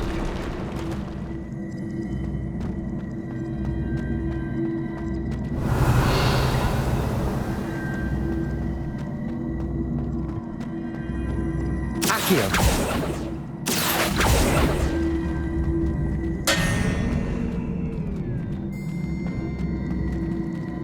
Depulso.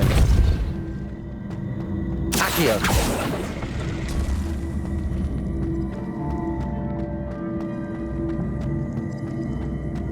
Depulso.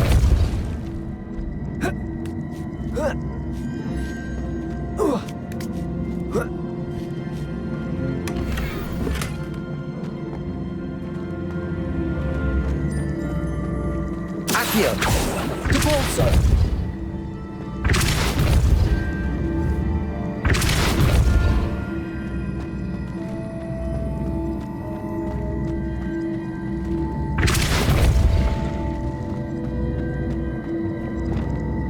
Wingardium Leviosa.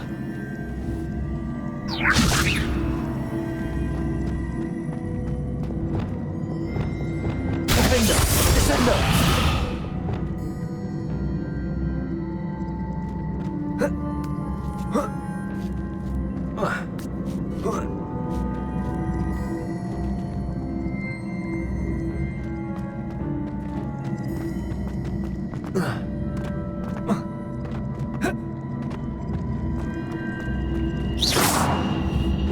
I see. The switch reset everything. Good to know.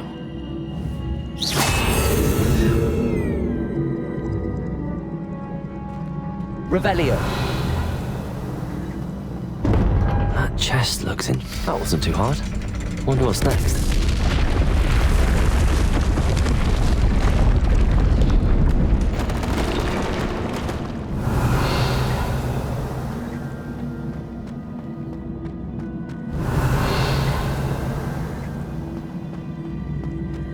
Accio.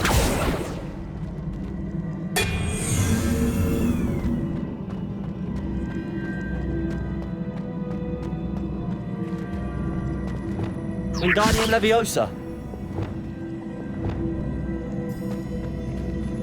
Depulso.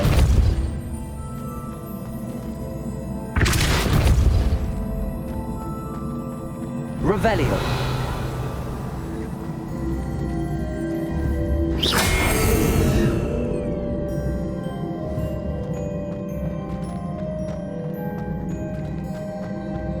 Accio.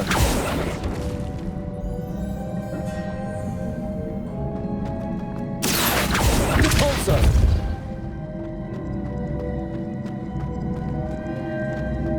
Accio.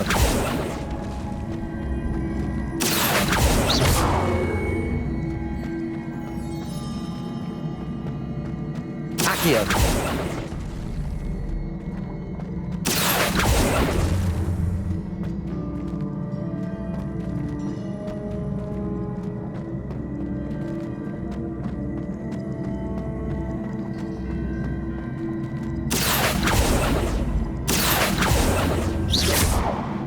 Accio.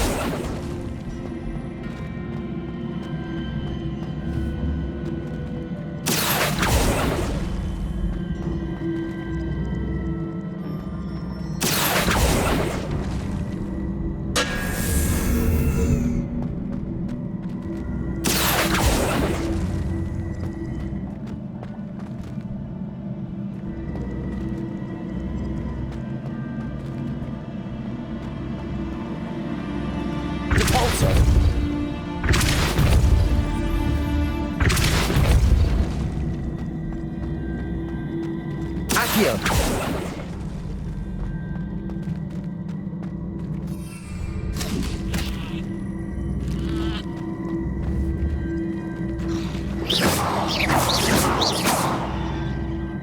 Incendio.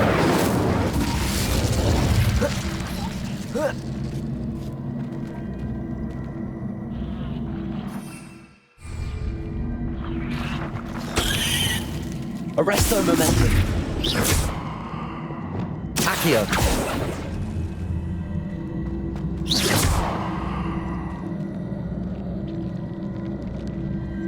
Accio.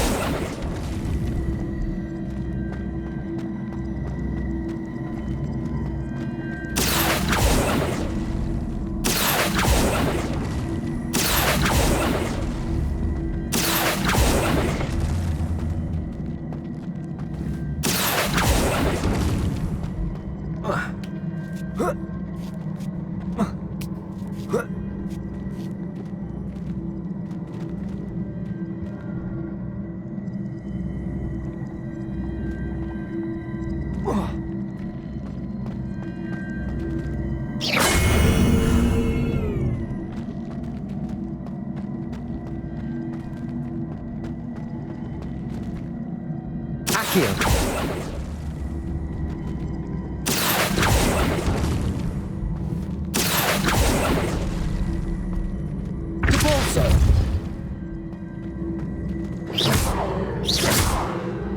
Accio. Repulso.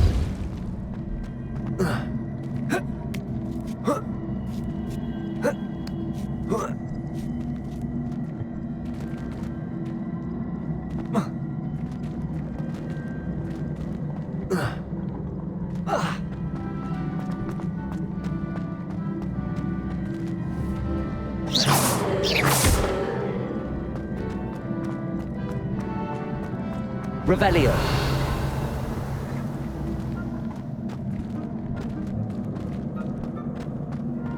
Accio.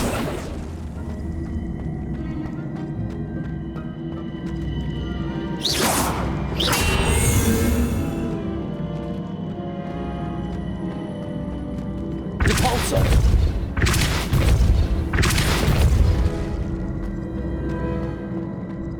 Accio.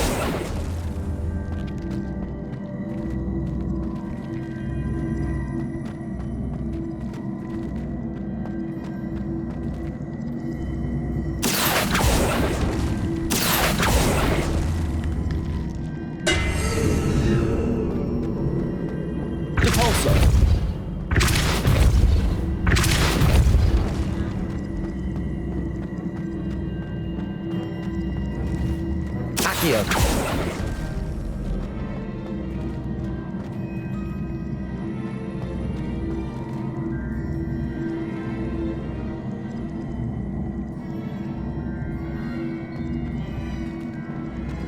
Repulso.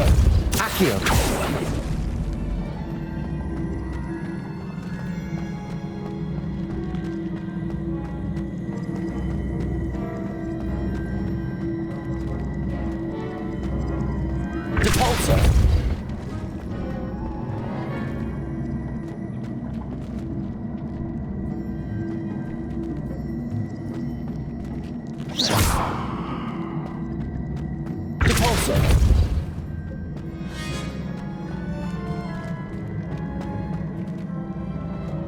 Accio.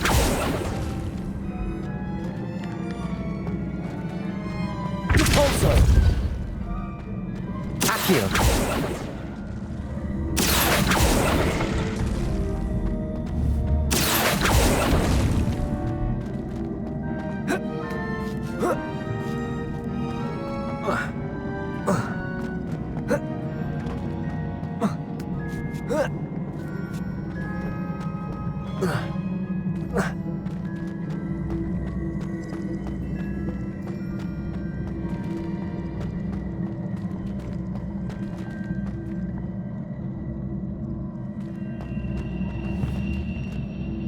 Accio.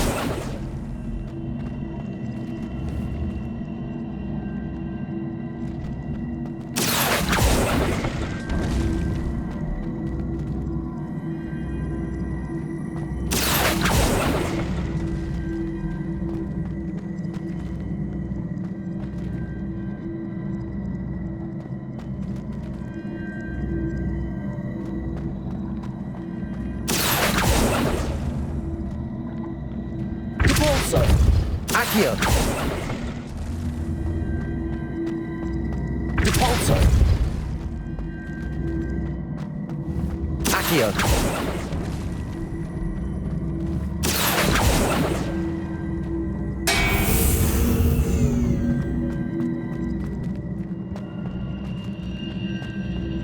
Repulsor.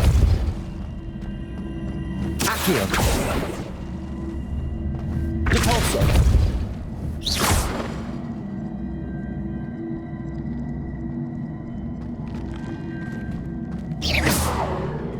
Accio. Repulsor.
Accio. Accio.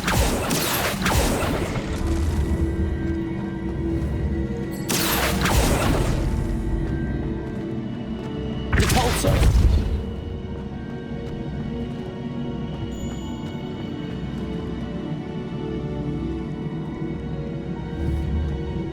Accio.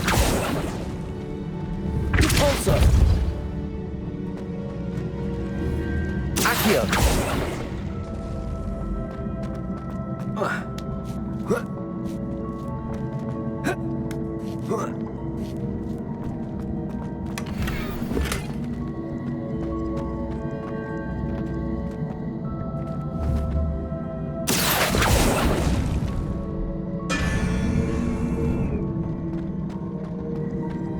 Revelio. Accio. Repulsor.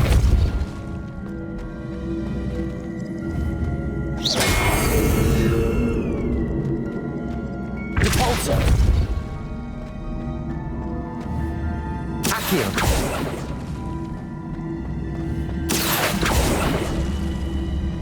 Repulsor.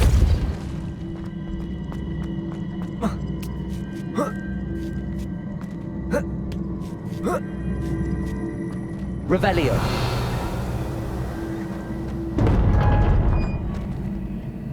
I think I'm getting the hang of this now. Just one left.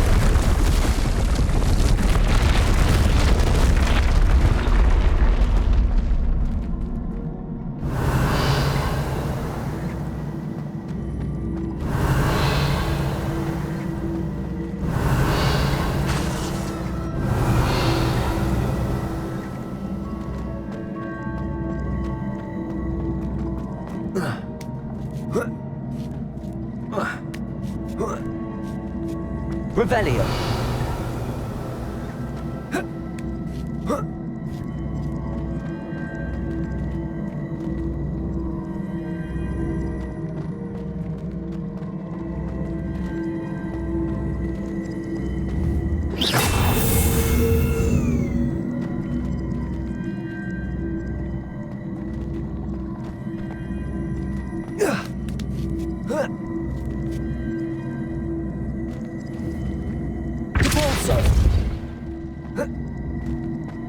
Revelio.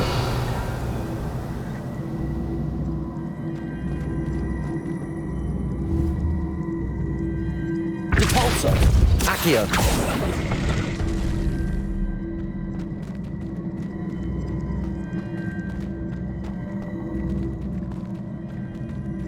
Repulsor.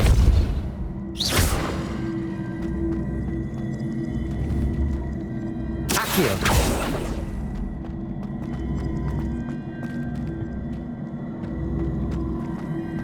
Repulsor.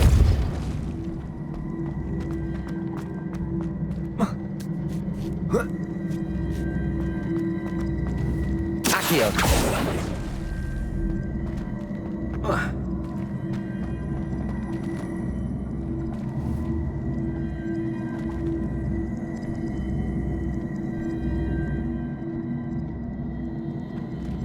Repulsor.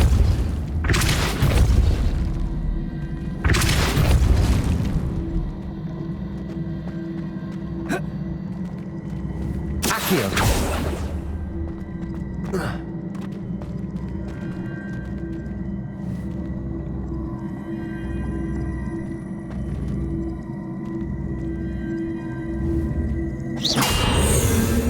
Revelio. Accio.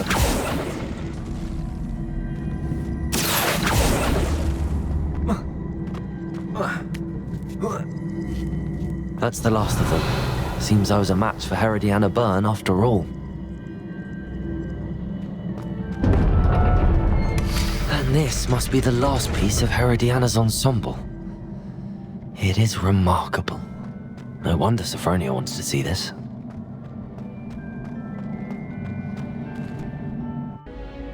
Sophronia, I solved all the puzzles in the Hall of Herodiana.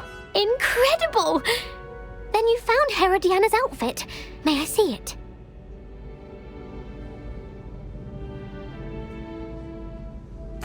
Of course. Behold. Oh, how grand! You'll look as majestic as Herodiana herself, the greatest Depulso master of all time. We're so happy to see you.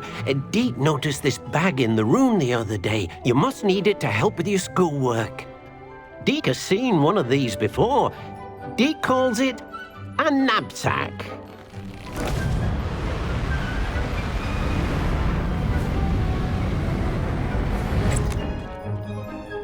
Perfect for gathering and transporting beasts. Pleasant little breeze. I have been thinking about something Professor Howin said in Beasts class, that I should study as many beasts as I can on my own time. She also mentioned that poachers have been active in the area. So, perhaps the beasts will be safer with us than out on their own. Precisely what Deke was thinking. You see, the room knew exactly what you needed, and luckily, Deke can show you how to best use the knapsack and where.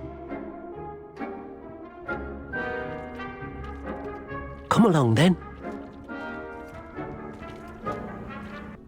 I'm ready to learn how to use the knapsack. Perfect! Deke loves an outing. That was a dark time in Deke's life. Deke found himself in service of the cruelest wizard he ever met. A nasty poacher.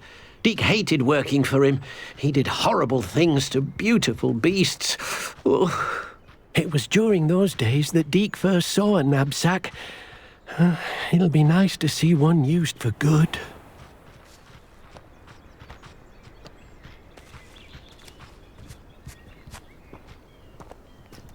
We have arrived. Deke enjoys coming here to watch the beasts, especially the potful of puffskeins nearby. It will be nice to keep them safe. All you will need to do is get close, direct the open knapsack toward the puffskein, and in it'll go. All right.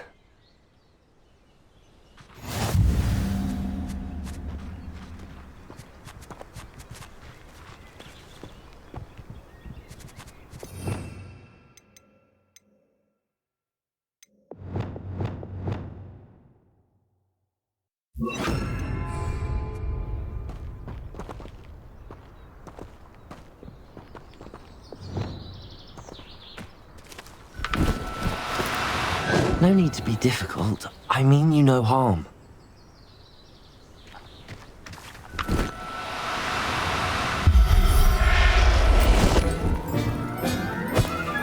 You got one! Revelio.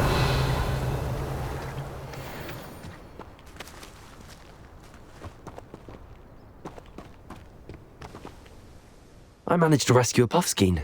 You can rescue as many as the knapsack will hold.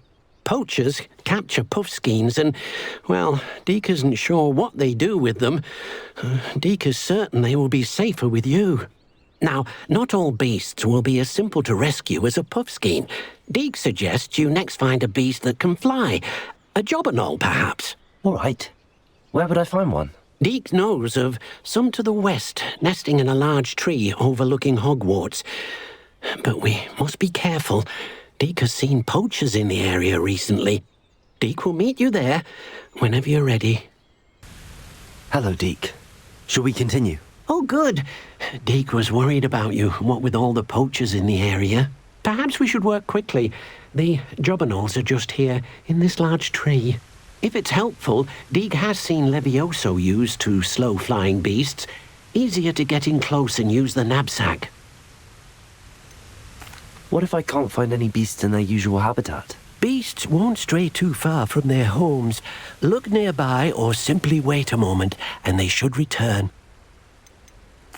Do you have any advice on how I can rescue more elusive beasts? Levioso is not only helpful when rescuing flying beasts, it can also help rescue beasts that are generally hard to catch. Try using that spell the next time you encounter a small or otherwise elusive beast. Would you mind talking a bit more about what it was like working for your former master? Deek's master was not kind to beasts, or to Deek. He saw beasts only as a source of income, to be used for potion ingredients and labor, and Deek will not say more. But Deek is grateful to be at Hogwarts, where he can help care for beasts and make amends for the things his master made him do. Then I shall go and rescue a Jobberknoll. Good luck. Deek will be waiting.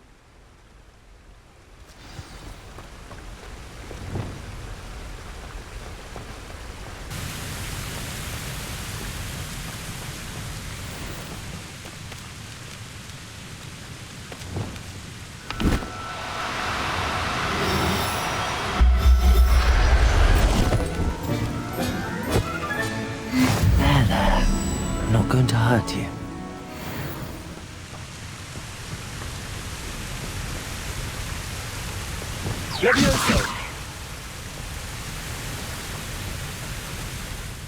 I rescued a Jobberknoll. Deek hopes your Jobberknoll finds the knapsack nice and cozy. Poachers want them for their feathers, and are not kind when they gather them. Are there any other beasts nearby? Just one that Deek knows of, a herd of mooncalves. They live in a clearing of trees up this footpath. Deek will see you there.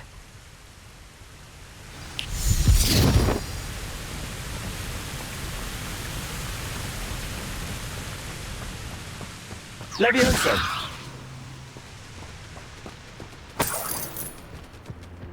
Revelio.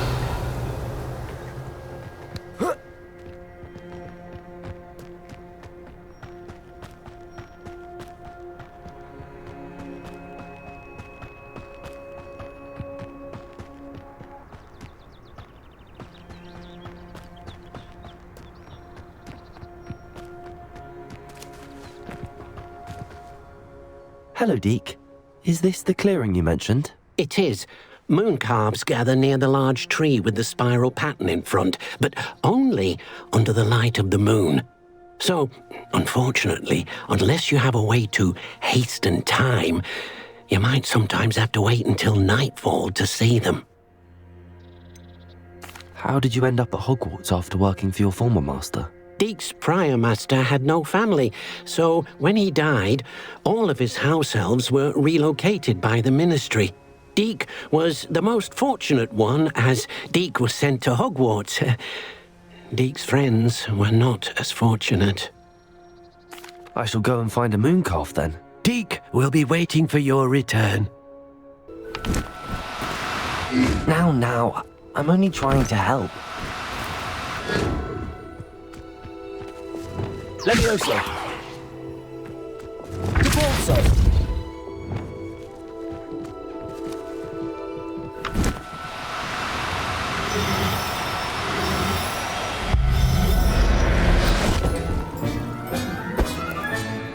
I'll look after you.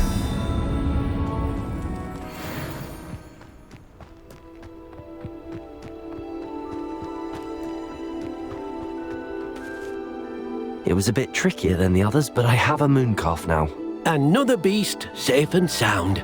Shame we didn't see the mooncalves dancing. It's a marvelous sight. Deek supposes you're finished here.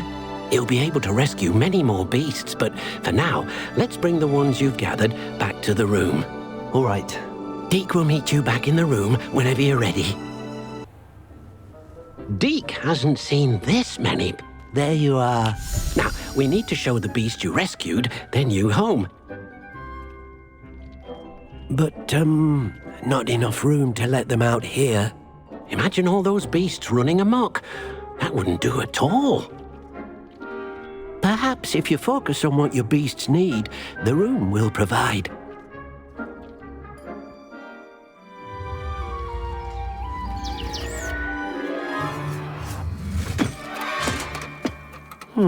What exactly did you think of?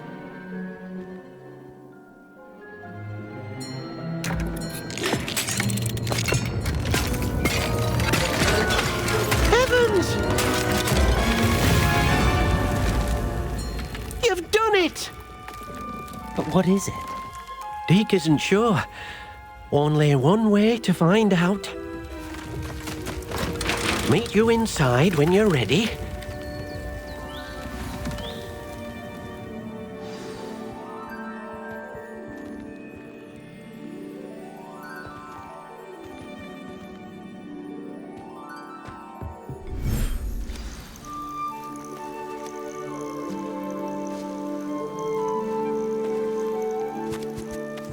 Look at this. It's amazing. Where are we, Deek? It seems to be a place for your beasts to live, a vivarium of some sort. Oh, your beasts will be quite comfortable here. They'll live healthy, safe lives. Perhaps you want to release them, let them see their new home.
Deek thinks the vivarium will be a fitting new home for your beasts. Indeed.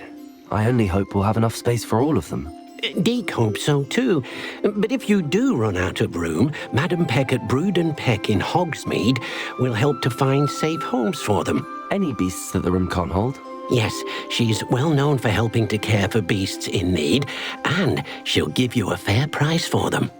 Speaking of care, beasts that are well fed and groomed will provide you with valuable magical materials, such as puffskein hair, for example. If you gather some magical materials from your beasts, Deek can show you how to use them. Very well. I shall let you know when I have some. I've collected some magical materials, Deek. Now Deek can show you how to use them. First, you'll need to use this spellcraft to conjure an enchanted loom. An enchanted loom? Exactly. It will allow you to use your magical materials to weave magic into the very threads of your clothing. making your clothing more useful in a variety of ways. Why don't you try it? Deke thinks you'll be impressed with what the loom can do. I'll go and experiment with the loom now.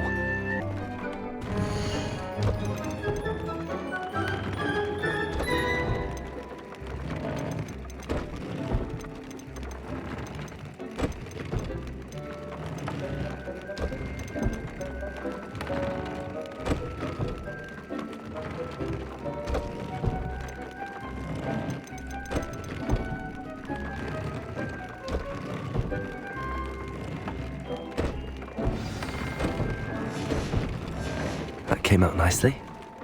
I should show Deke.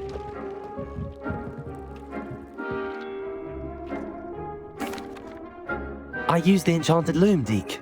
Wonderful. Will I be able to weave even more powerful magic into my clothing with the loom? You will, by rescuing even more powerful beasts. For now, however, Deke suggests you explore the vivarium and get to know the beasts you've already rescued. Can I use the loom to enhance any item of clothing? The loom will only enhance clothing of a certain quality. Deke suspects you'll find more valuable clothing as you explore. Deke also knows that some of the shops in Hogsmeade can provide you with a variety of clothing for you to enhance. Thank you for your help, Deke. Hello. Welcome to Brood and Peck. I'm Ellie Peck, and before you ask, I'm out of a Braxton hair. The lot of it was bought up by a trader in Ottery St. Catchpole. Made me take it in person, they did. No care that I had to shut the shop. Apparently had a bad experience with someone shipping them hair from a Wampus cat. Must have been someone from America, no doubt, because we don't even have them here. Anyway, what are you here for? Mooncarved fur? Derrickle feathers? Always have trouble collecting them myself as the bird keeps disappearing. Cheeky thing. Used to carry them in the shop, Derrickles. But people kept asking for their money back when they'd get home and the blasted things would be nowhere in sight. I can imagine that would be rather frustrating. There's worse. Trust me. Most of the suppliers of whooper feathers may as well be living in St. Mungo's. Not surprising, I suppose, the cry in those things. Oh, but such marvellous feathers. Almost worth going mad for. Sounds like stocking your shelves comes with some hazards. Truer words never spoken. Used to carry beasts themselves. Good business it was, but had it up to here with parents grumbling. Not my fault if the little ones caught a flea of an easel. Ooh, you should have heard them. No, best with byproducts. And I do like to make sure the beasts are safe and well cared for. Couldn't guarantee that with some of these prospective owners. Now, why don't you have a good look around? Stocks change all the time, and not just because they disappear. Always best to pop in whenever you can to get things before they run out. Which they used to literally do. Thank you, I will. Take all the time you need. And thank you for stopping by. A treat to have you here. Hello, Serona. I received your owl. How are you? Hello, my friend. Did you ever find Lodgok? I did, thank you. We had a good conversation. He sends you his best. Glad to hear it. I shan't ask for details of your little chat, and I'll refrain from telling you to be careful yet again. But I hope you will be, whatever your plans. Of course. Your owl mentioned you're needing my help with something? I do. I thought you might be just the person to do a favour for my friend Dorothy Sprottle in Upper Hogsfield. I don't believe I've met Mrs. Sprottle. She's lovely. Her late husband Aidan was a friend of my father's. In fact, I'd stayed with Dot and Aidan the summers I waited tables here as a student. I've seen her a few times since Aidan passed, but the pub's been so busy lately, I've not been as attentive as I'd have liked. I wonder if you might pop in and see her. She may need some help collecting ingredients for her supply of Wiggenweld potion. And you could retrieve something of mine in the process. A box, full of old letters and such. Why does Mrs. Sprottle keep a supply of Wiggenweld potion on hand? Dot's a skilled potioneer. She's been supplying travelling vendors with Wiggenweld potion, an ordinary precaution that has, unfortunately, become a necessity, what with Ranrock's loyalists disrupting the trade routes. Why did Mr. and Mrs. Sprottle have your box of letters after all this time? It's one of a few that I had when I was young. Dot found it when she was clearing out a closet. Can't imagine what's in there. Probably terribly theatrical. The ramblings of a teenage witch and her friends. You're welcome to take a peek inside, if you do find it. To be honest, I'd imagine it contains some lovely memories. I'll try to go and see her when I can. It would mean the world to me, and to Dorothy. Aidan was bringing the box of letters to me when he was taken ill. Dot can tell you where he might have dropped it. You'll find the hamlet just north of Hogsmeade. Please do give Dot my love. Loyalists are a menace. What can be done? I couldn't help but overhear. Did you mention Ranrock's loyalists? I did. Never imagined they'd act this deadly.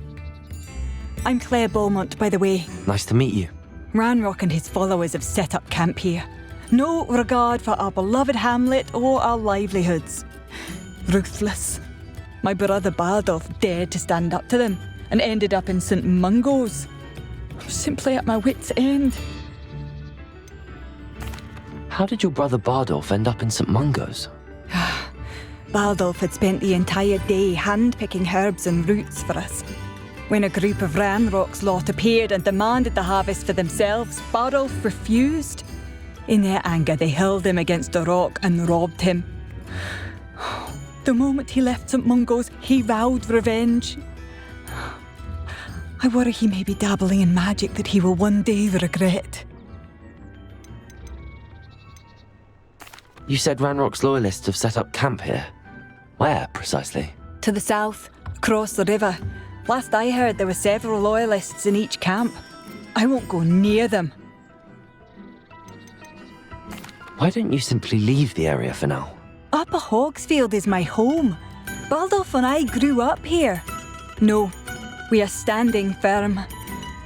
Once my brother returns, then we shall decide what to do next. He's gone to seek Victor Rookwood's advice. I didn't approve of that idea, but perhaps in the end it will help. I'm unfortunately quite familiar with Ranrock's loyalists. Perhaps I can do something. Much as I would love to be rid of them, I wouldn't want you to risk injury, or worse. Please be cautious. You will regret coming here.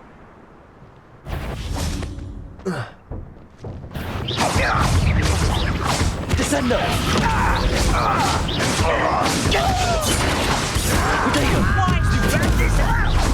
Confringo!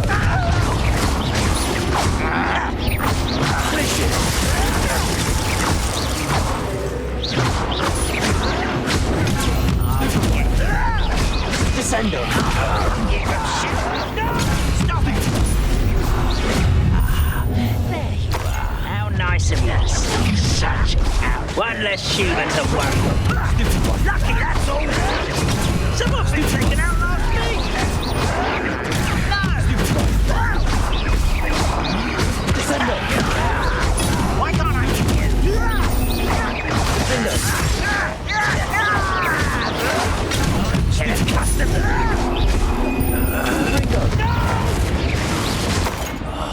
I will make you of a coward. Descendo!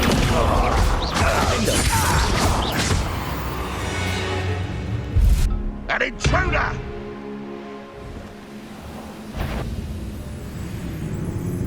It's the student from the town. But this is sad. Really, it is. Protego! Defendo!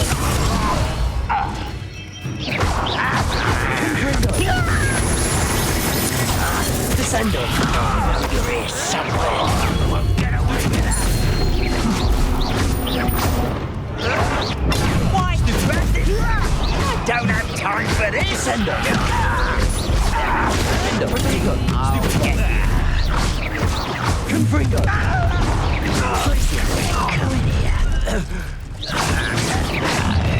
Descendo! How nice. Stop it!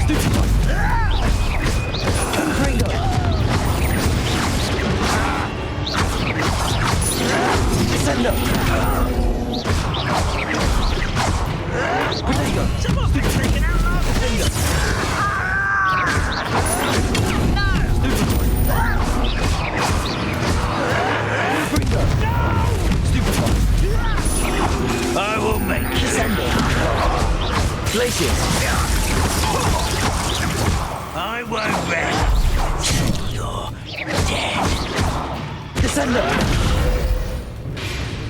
Beaumont, good news. I was able to clear out Ranrock's camps. You cleared them out? How?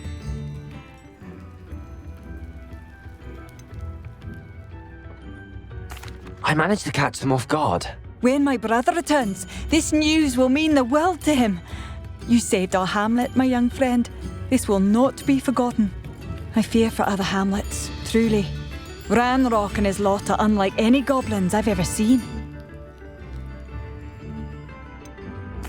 I should be going now. Thank you. Bardolph Beaumont should have returned by now. Had by dark wizards he was.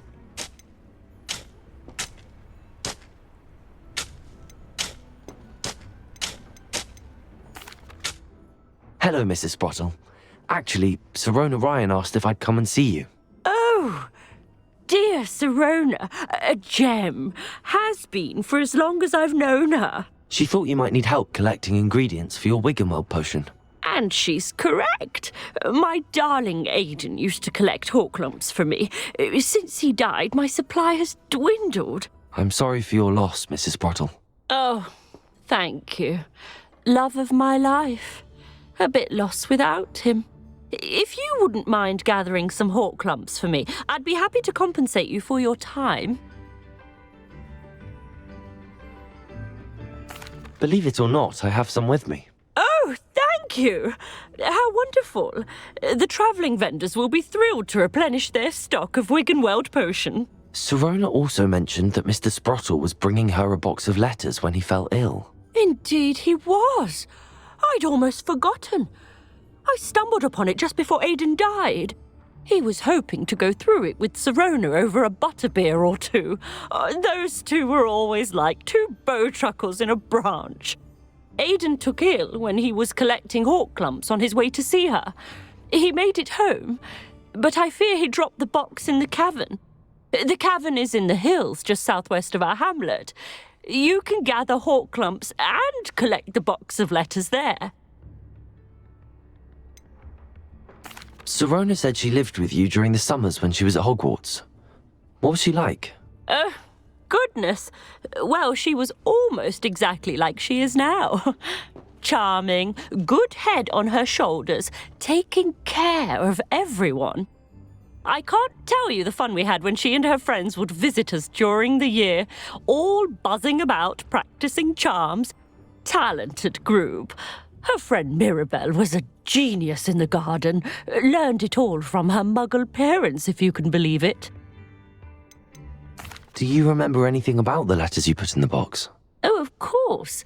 A few letters from some of her school friends. Some nice memories. I even included a letter Sirona had written to me when she was staying with us. Thought she might enjoy reading it. I know when I read writing from my youth, I'm always astonished at how much I've changed, and yet remain the same. Thank you, Mrs. Sprottle. Thank you. I'll be here if you are able to collect those hawklumps. I, and the vendors I help, would greatly appreciate it.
Revelio.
I think that's everything. Sirona will be glad to have this back. I should take this box of letters to Sirona. She'll be glad to have it back. Shane Bardolph thought dark magic was the answer. I reckon Rookwood's played a hand in his disappearance. Excuse me, did you say something about Bardolph Beaumont? Oh, hello again. How nice to see you. And yes, I did. I was just worrying about Claire Beaumont's brother Bardolph, only he's gone missing. Rumour is he was seen in the forest practising dark magic. Saw him myself near some ruins with Rookwood's lot I did. I fear he got himself into trouble with the Ashwinders, especially if he made them a promise he couldn't keep. Shame, really. With Ranrock's camps cleared out, I have a feeling he'd have given up on dark magic altogether. Why would Bardolph want to get involved with the Ashwinders? Oh, he had a terrible run-in with Ranrock's loyalists. Changed him. He vowed never to feel powerless again. I think he sought the Ashwinders out to learn their secrets. Victor Rookwood, at least, seems somehow immune to Ranrock's loyalists. Do you think Bardolph may have simply run off? No. Bardolph's run that shop with Claire his entire life. He'd not give it up for anything. He swore he'd be back in a fortnight. My instincts are that he's been held captive, or worse. I can certainly look out for him. Any help would be appreciated. You might speak to Claire first. Perhaps she has some insights that I don't. I can tell you that Bardolph was last seen in the forest wearing a particular woolen jumper, one that Claire knitted herself. Revelio. Gryffindor. Confringo.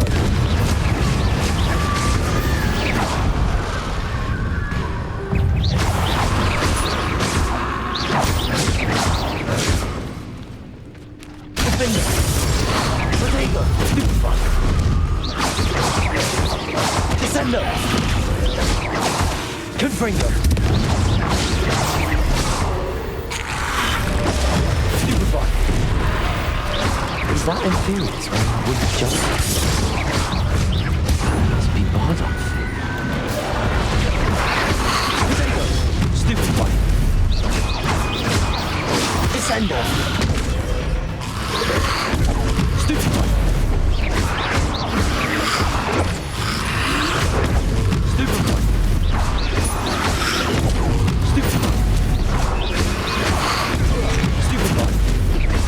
Confringo!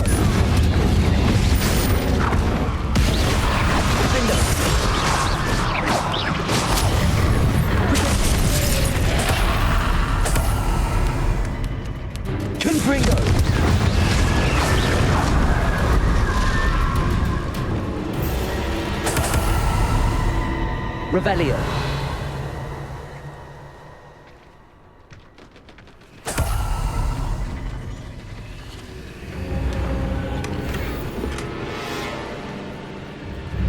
Expelliarmus.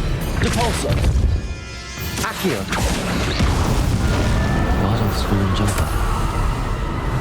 I'm not sure Madame Beaumont would want to know what really happened to him.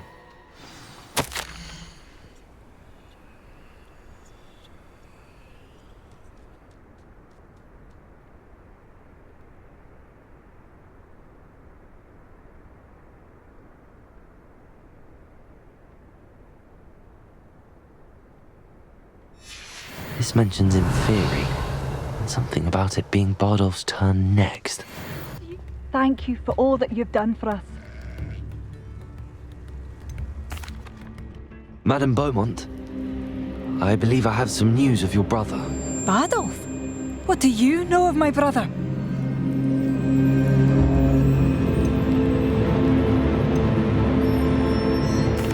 I regret to say that Bardolph had been turned into an Inferius, and I had to kill him.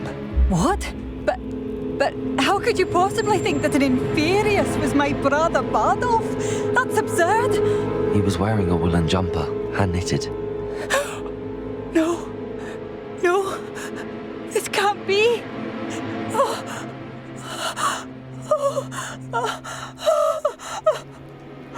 I'm truly sorry. I wish it had been better news. I wish you well, Madame Beaumont. What more could I have done? Oh, Bardolph! I'm too pleased. Seems he's been burgled. I shall pretend I never heard the rumours of your involvement. Hello, Sirona. I have good news. I was able to provide your friend Mrs. Sprottle with some hawk lumps for her Wiggenweld potion, and I found your box of letters. Oh, thank you. I knew you were the one to ask.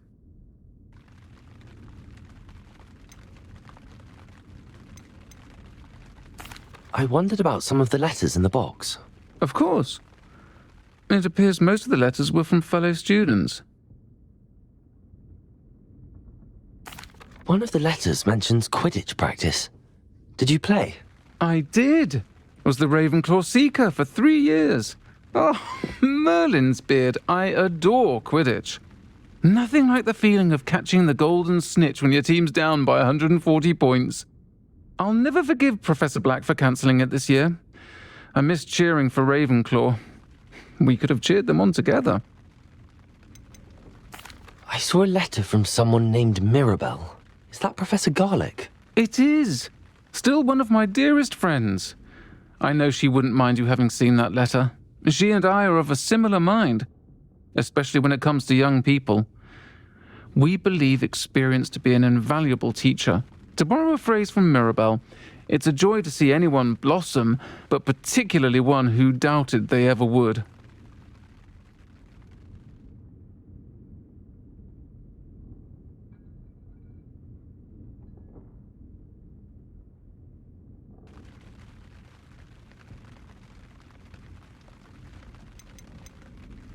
I spotted a letter from you to Mrs. Sprottle. You two seem to have a lot of fun together. We do. She taught me so much during my summers with her and Aidan. I shall be the first to admit that adolescents aren't always the easiest to understand, and not everyone was as kind to me as the Sprottles. But the depth of their kindness, and that of so many of my friends, got me through some challenging times, to put it mildly. I'm glad I could be of help. Mrs. Sprottle sends her best. Don't know what I'd have done without her and Aidan. Thank you, again, for helping her, and for returning this box of letters. It's nice to reflect on good memories. Revelio.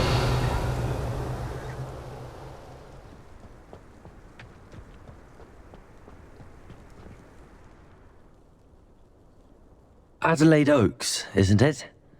I received your owl. Yes, I'm Adelaide Oaks. Oh dear. You see, my Uncle Roland is a metal trader who's quite well known in the goblin community. He normally sends me owls every week when he's on his business travels. In his last owl, he alluded to dealings with those radical goblins, Ranrock's loyalists. It's been ages since that owl and I'm worried. What with the troll attack on Hogsmeade and the rumours that goblins may have been involved, well, I'm fearing the worst. Should I be worried about my uncle, or am I overthinking this? I think you're right to be concerned, Adelaide. Your uncle may be in trouble. You're much more understanding than Professor Weasley. She heard I was going to look for him and forbade me from leaving the grounds. She's convinced he can handle himself, but I can't concentrate on anything until I know he's all right. Could you try to find out for me? From what I hear, you're almost as adventurous as Uncle Roland. Has your uncle traded with many goblins? Yes, for ages. Even speaks gobbledygook. But he only recently mentioned Ranrock's lot, insisting the galleons were worth the risk. He does it for me. Between robes and supplies, attending Hogwarts costs a fair sickle. And besides that, Uncle Roland has expensive taste. He's sacrificed so much for me over the years. I promised him that as soon as I finish Hogwarts, I shall be the one taking care of him. I take it you and your uncle are close. We are. My mother died when I was born, and I lost my father when I was 5. Uncle Roland's looked after me for as long as I can remember. He knows I get anxious when he travels, and that's why he sends me all the owls, to let me know that he's all right. I'll try and look into it for you, Adelaide. Thank you. He's very thorough in his record keeping, notes all his trades in a journal, makes maps. In fact, in his last owl, he drew me a map of his next stop. He'd planned to set up camp north of here. I do hope you're able to find out where he is. Thank you again for any help you can provide. Ranrock's loyalists, just ahead. Should I take them by force or be discreet? Revelio.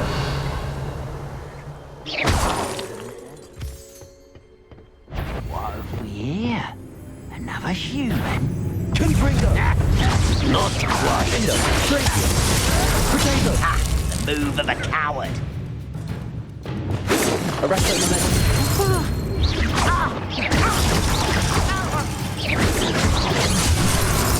Pity, not quite. Leviosa. Put Kill spells blind.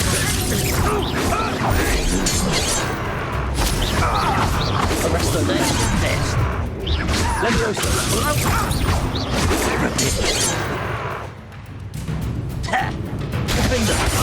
Now to find out what happened here. You've one less follower, Ranrock. Revelio.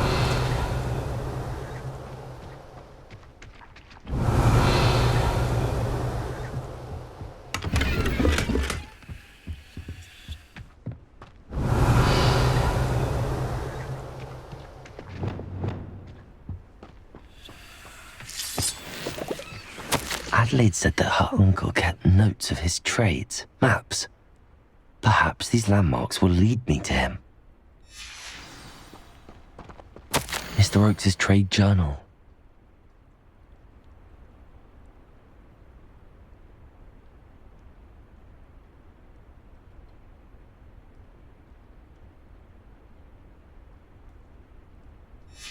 Wouldn't mind a bloody job at Gryffindor.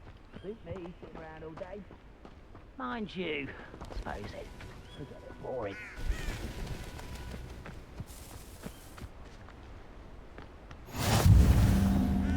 Revelio.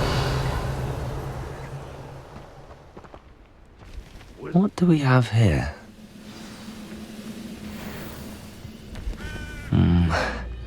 Not the best place for an unaccompanied student.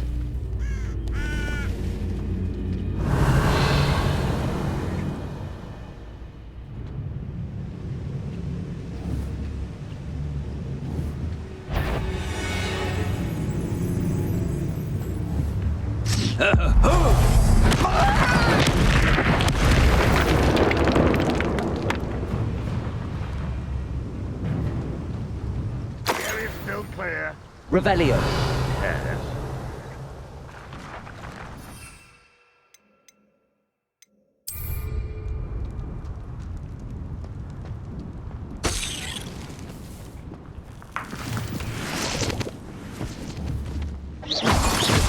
Revelio.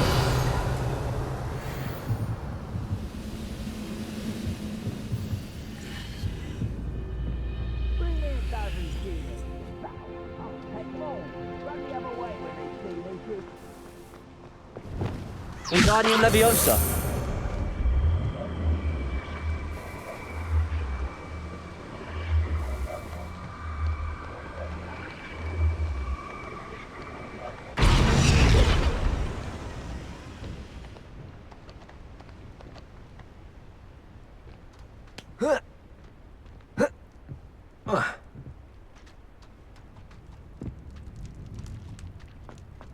Revelio. I may have more luck higher up in the keep.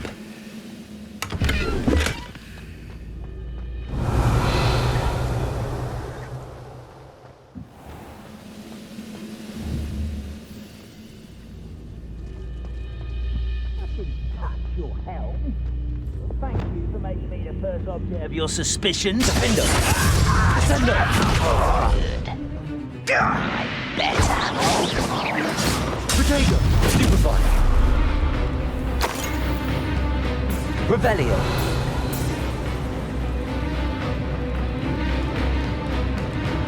Goodness. Not a party to attend by myself.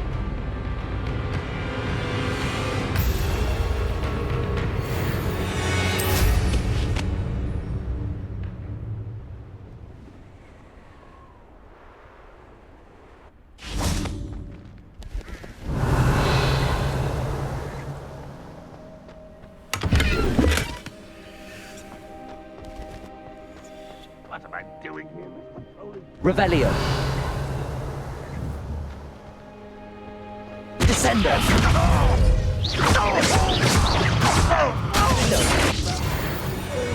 Revelio.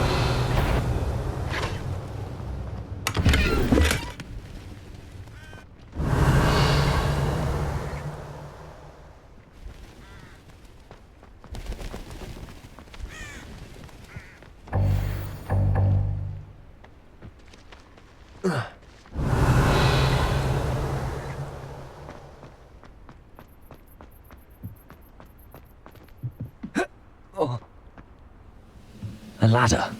That's what I need. Revelio. We're close to a break. What was that? I feel as though I'm not alone.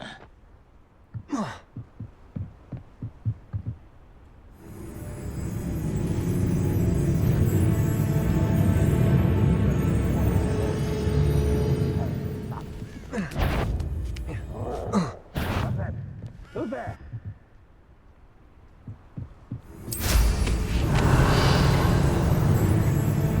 Of course it was nothing. No one here has you. No witch or wizard will be spared. Who's there?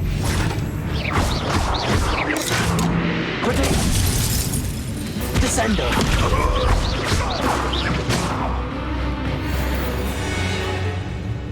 Revelio.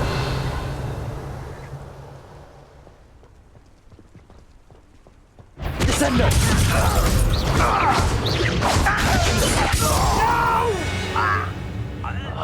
This is the spot on the map. Best have my wits about me. I won't rest until you're Revelio. dead. I don't like the looks of that encampment.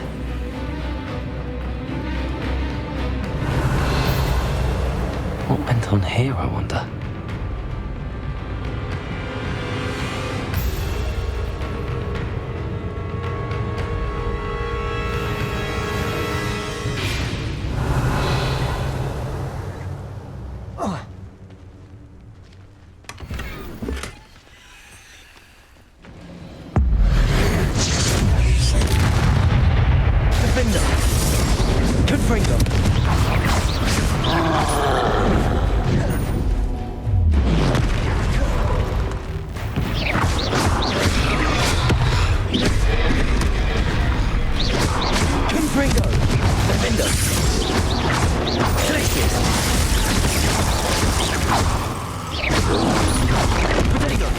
Stupefy.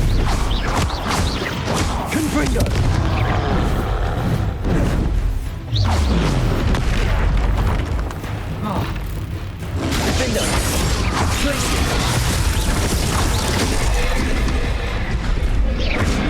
Defender. Descender. Confringo. One less foul hulking brute.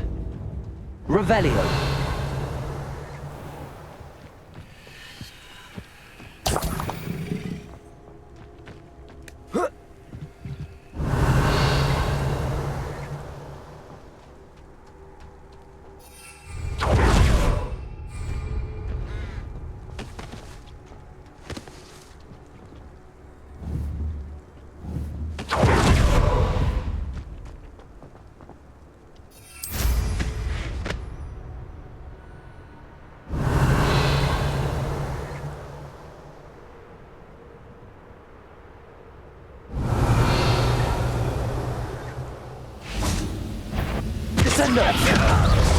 You call that?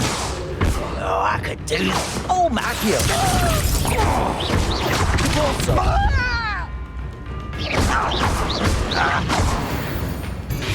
Revelio. Ranrock has fooled you all, to your demise. This looks like trouble.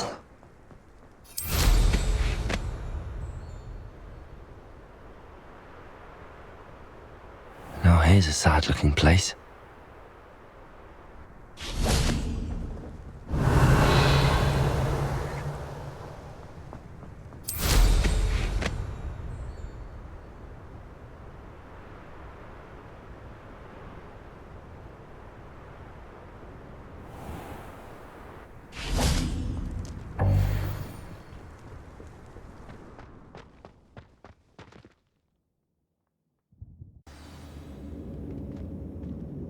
What will we find in here? Revelio.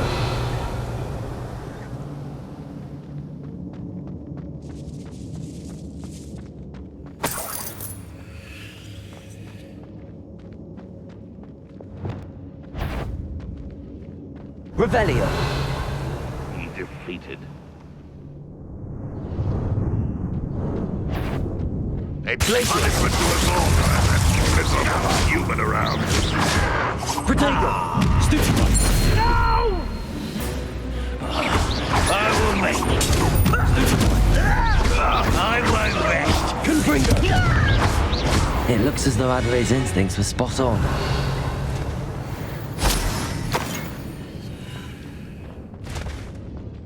Revelio.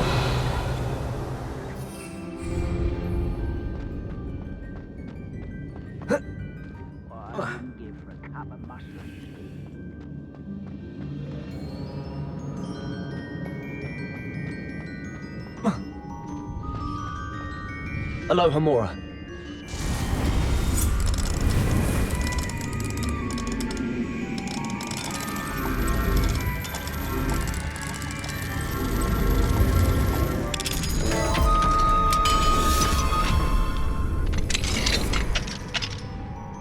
Revelio.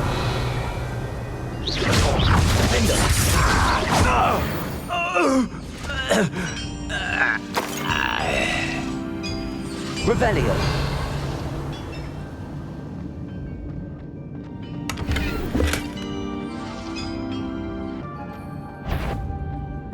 Descender. Happening there. Confringo. I will make it. Defender. Glacius. One less human to walk you with. Protego. You look tough. I won't rest.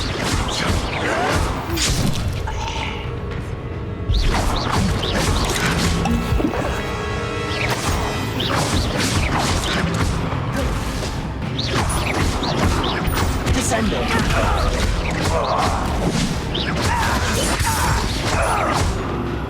Confringo. Get away with that. Ranrock will need us coming! Back to the mental!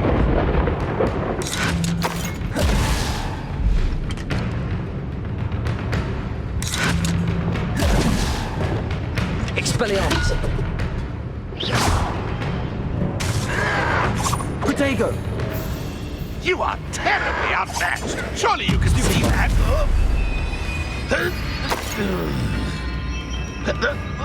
Expelliarmus!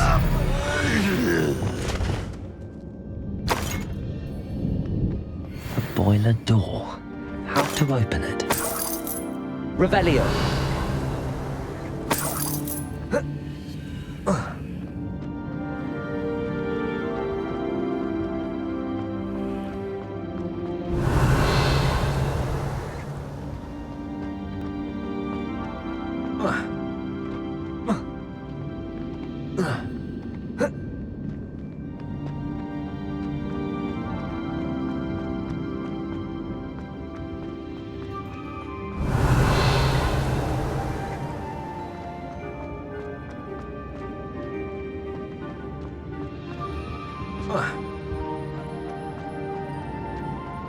Revelio!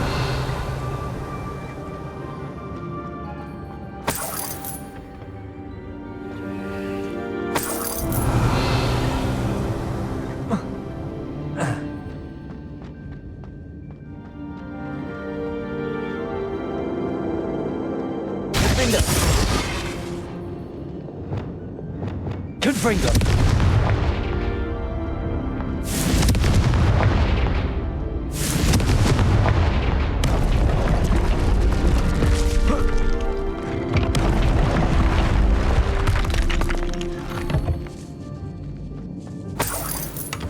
Revelio!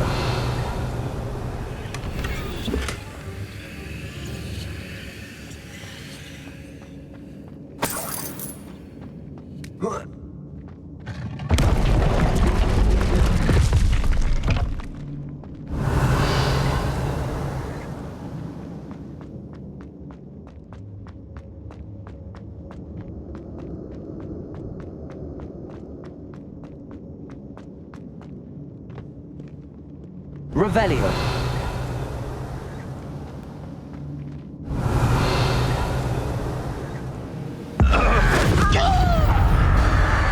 Confringo!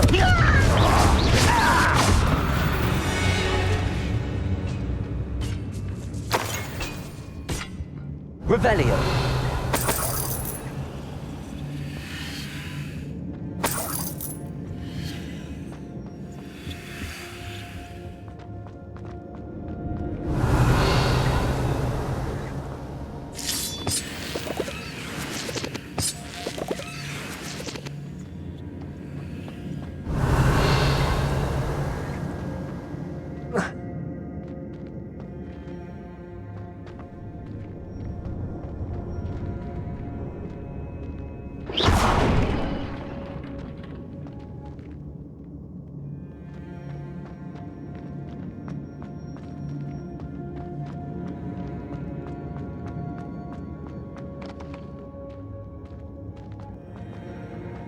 Revelio!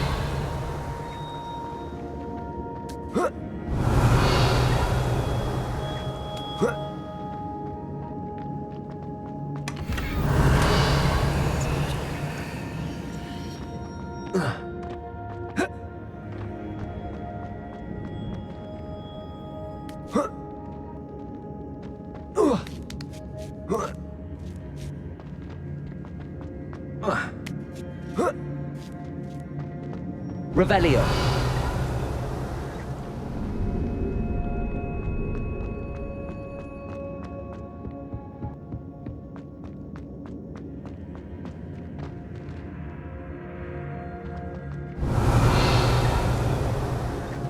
Confringo!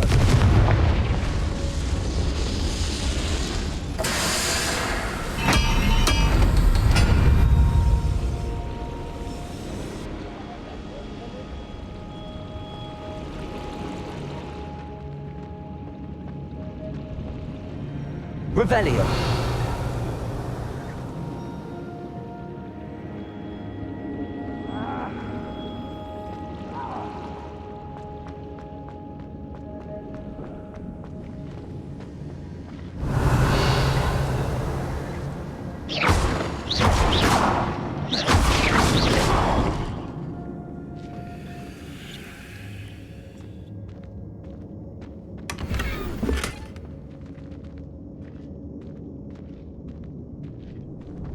Revelio.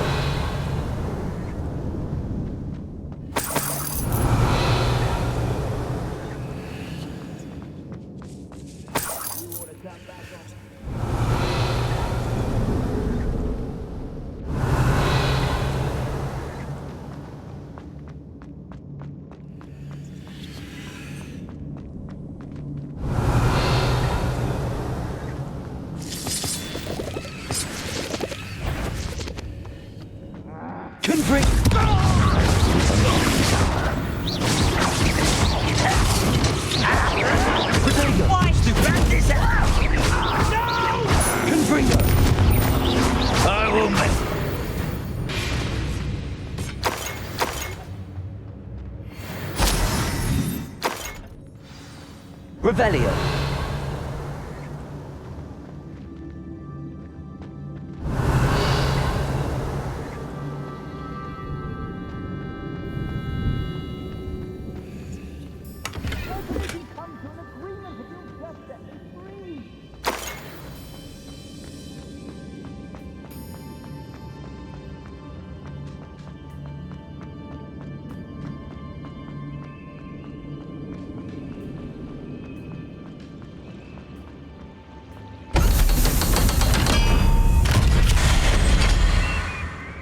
One way or another.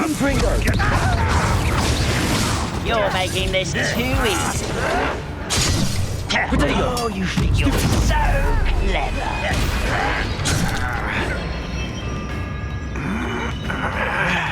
I'll get you.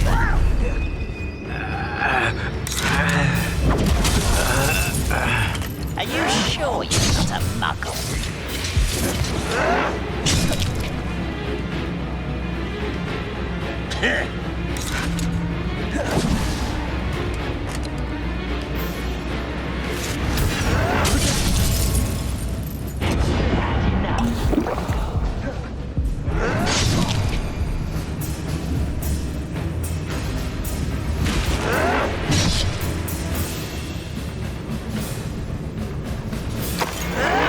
Stop it!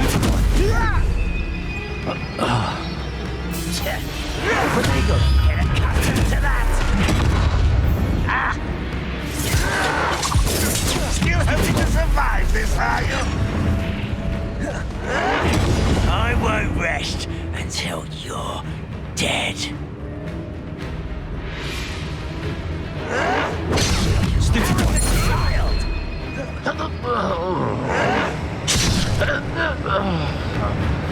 Incendio!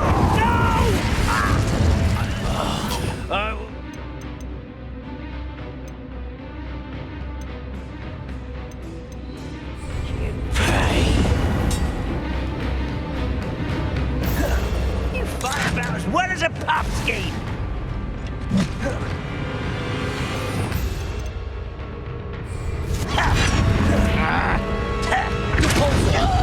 I won't rest until you're dead. Accio.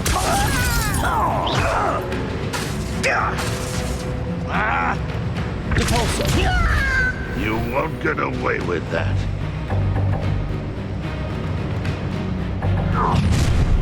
Such arrogance.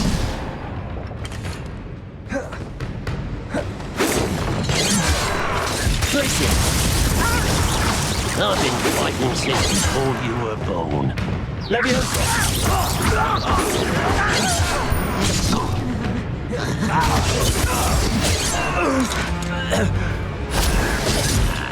Does Hogwarts teach you nothing about dueling?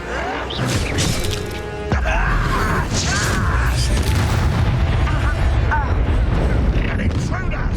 Up for a bit of dying, are we? Leviosa. Arresto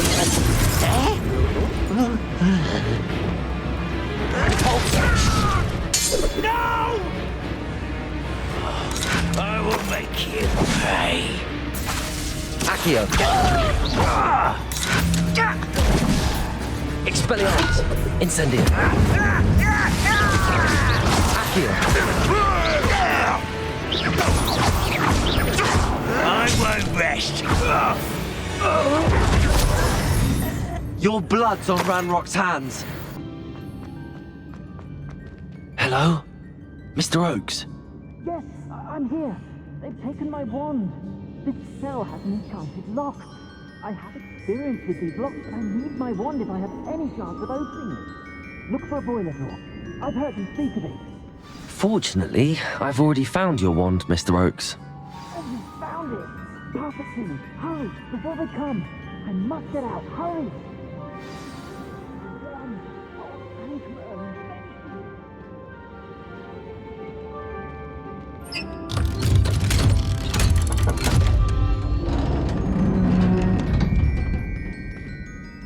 You did it!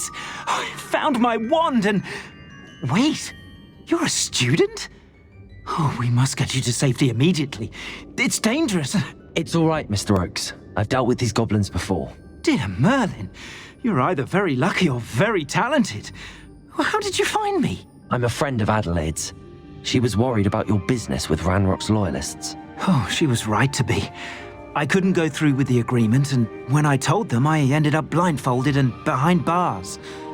Been locked in that infernal cell for so long, they'd forgot I was even there. I overheard things. If only I could reward you for what you've done. Blasted goblin stole every canut on me. All I can say is thank you, truly. You mentioned you overheard things. Sad tale, really.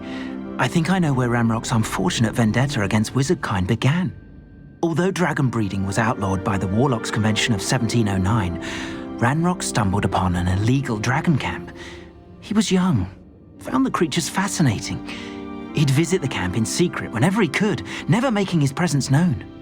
After weeks of sly surveillance, he finally summoned the courage to speak to the wizard in charge.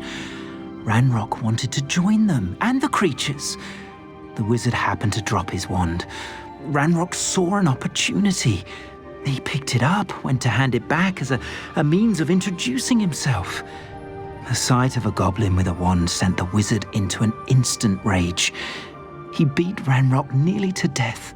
Ever since, Ranrock has despised wizardkind, sees us all as cruel. Am I right that you speak gobbledygook? Unbeknownst to Ranrock's fiends, I do. I've always had an affinity for goblin culture. Knew I wanted to be a metal trader ever since I was a lad. It wasn't easy learning the language. It's complex, and my memory's as weak as my knees these days. But after decades working with fine goblin folk, I grew fairly proficient. At least, I'd like to think so. I'm grateful I was able to help you, Mr. Oakes. Adelaide thinks the world of you. Oh, and I her. She's become quite savvy to my trading habits, always analysing my detailed owls. Oh, if only I hadn't resorted to trading with such fiends. A lesson I shan't soon forget. Having my wand back is like being reunited with an old friend. I must return home and inform Adelaide of my safety. Will you be all right? I'll be fine, Mr. Oakes. You get back to Adelaide. I assure you, her worries outweigh yours. Oh, I'm anxious to see my dear niece. And then I plan to travel far from here for my next round of trading. Thank you. May life reward you justly for your deeds. Be well, my friend. Mr. Oakes was lucky. Ranrock's lot would never have freed him. Revelio.